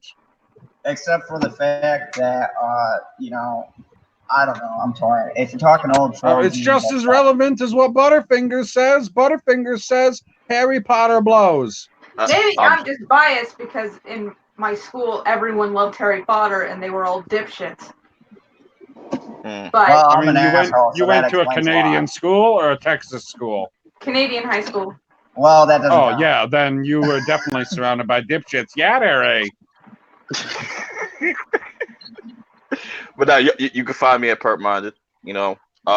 Definitely check out my Snowfall review if you're into that. If you haven't checked out Snowfall, go watch it. It's about cocaine and then crack and all that jazz that we're kind of talking about, alluding to earlier on the stream. It's cool.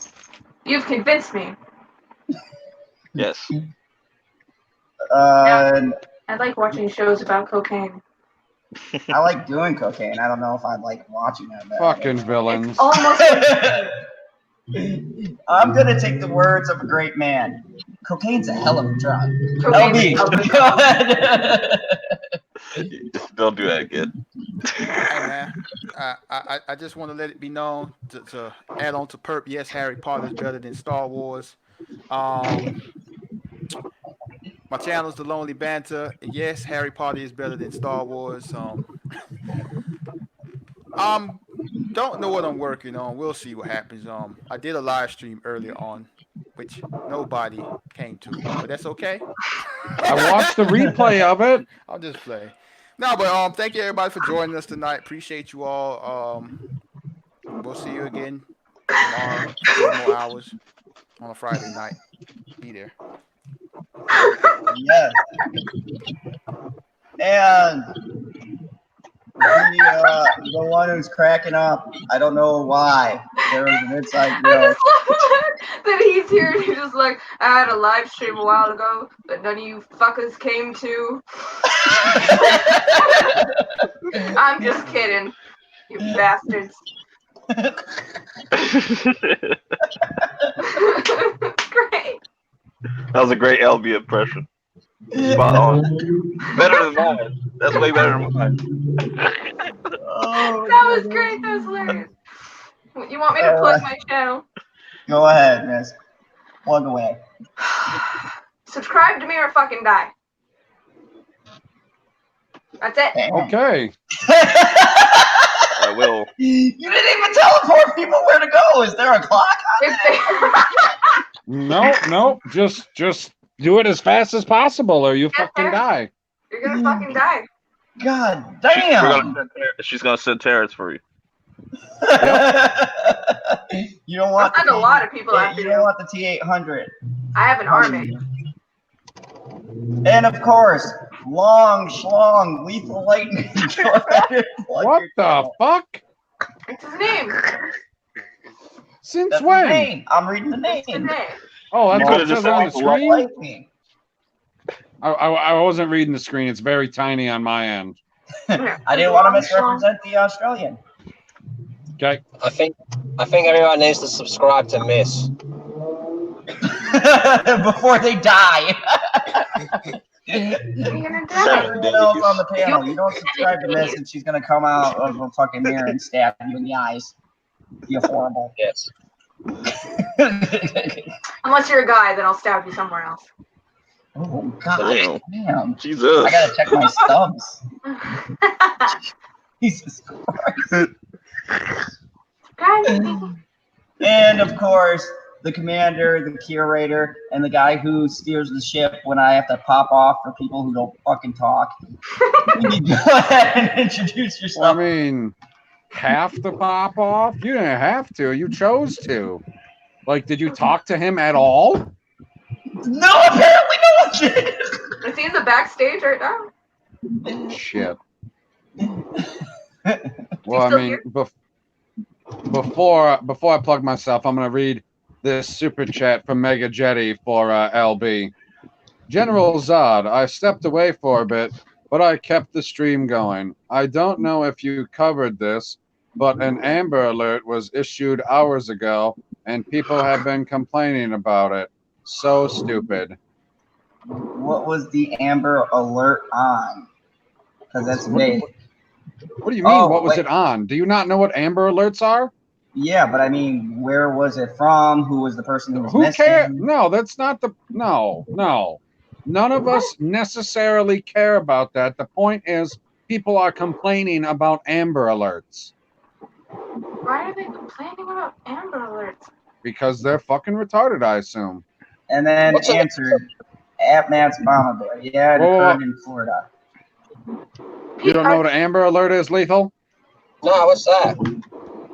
Amber Alert is a message that is sent out over all media. Like, it goes out on radio, it'll go out on TV, you'll get text messages on your phone when a child goes missing.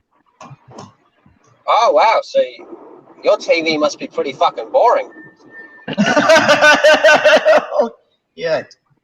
Well, it makes a very loud, sudden noise when it wants to get your attention when there's an Amber Alert, even if you have your phone silent. That shit So, loud as hell. Super chat. Miss, please make sure to snap Zod's neck on live stream.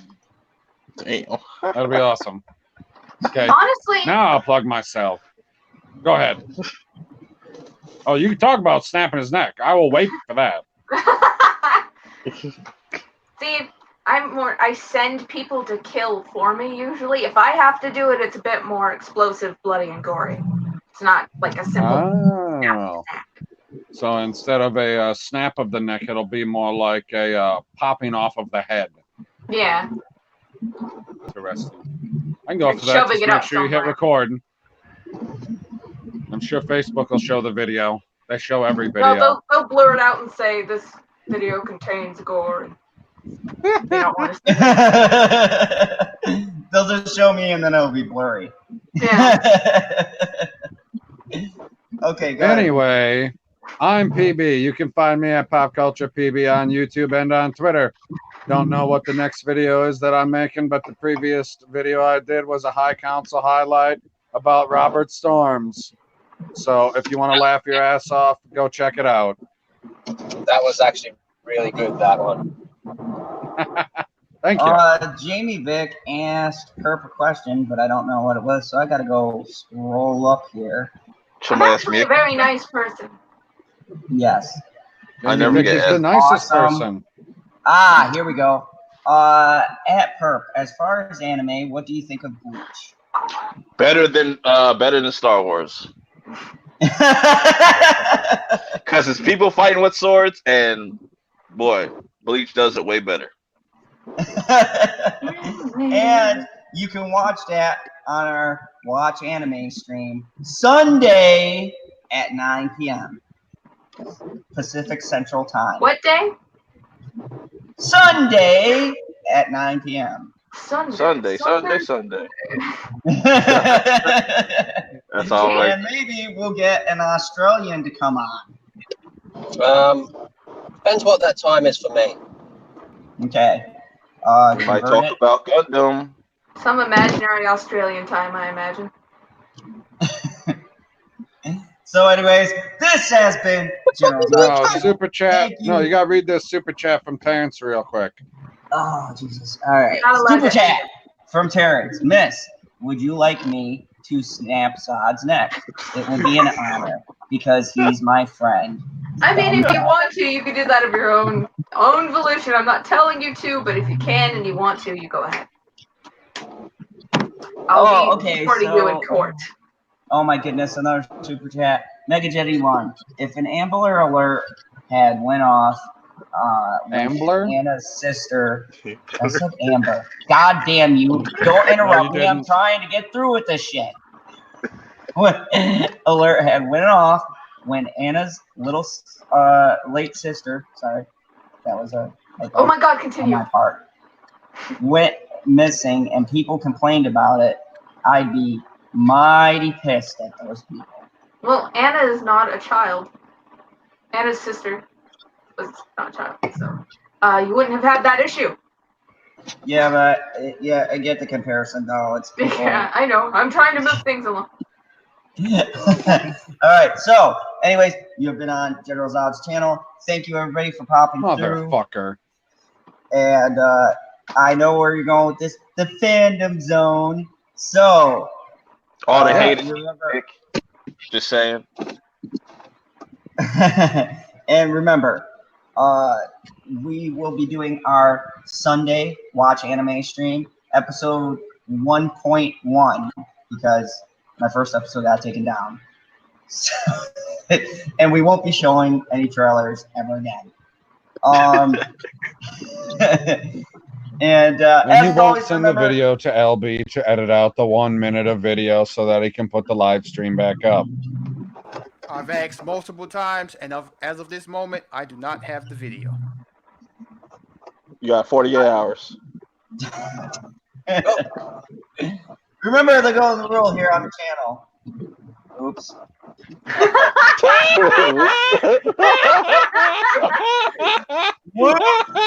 You gotta pan in. The golden rule is Bonesaw is ready. Bonesaw is ready. It's really nice handwriting. Yeah. Before Saw. No. Watch more anime. No. Definitely watch more anime. I'm not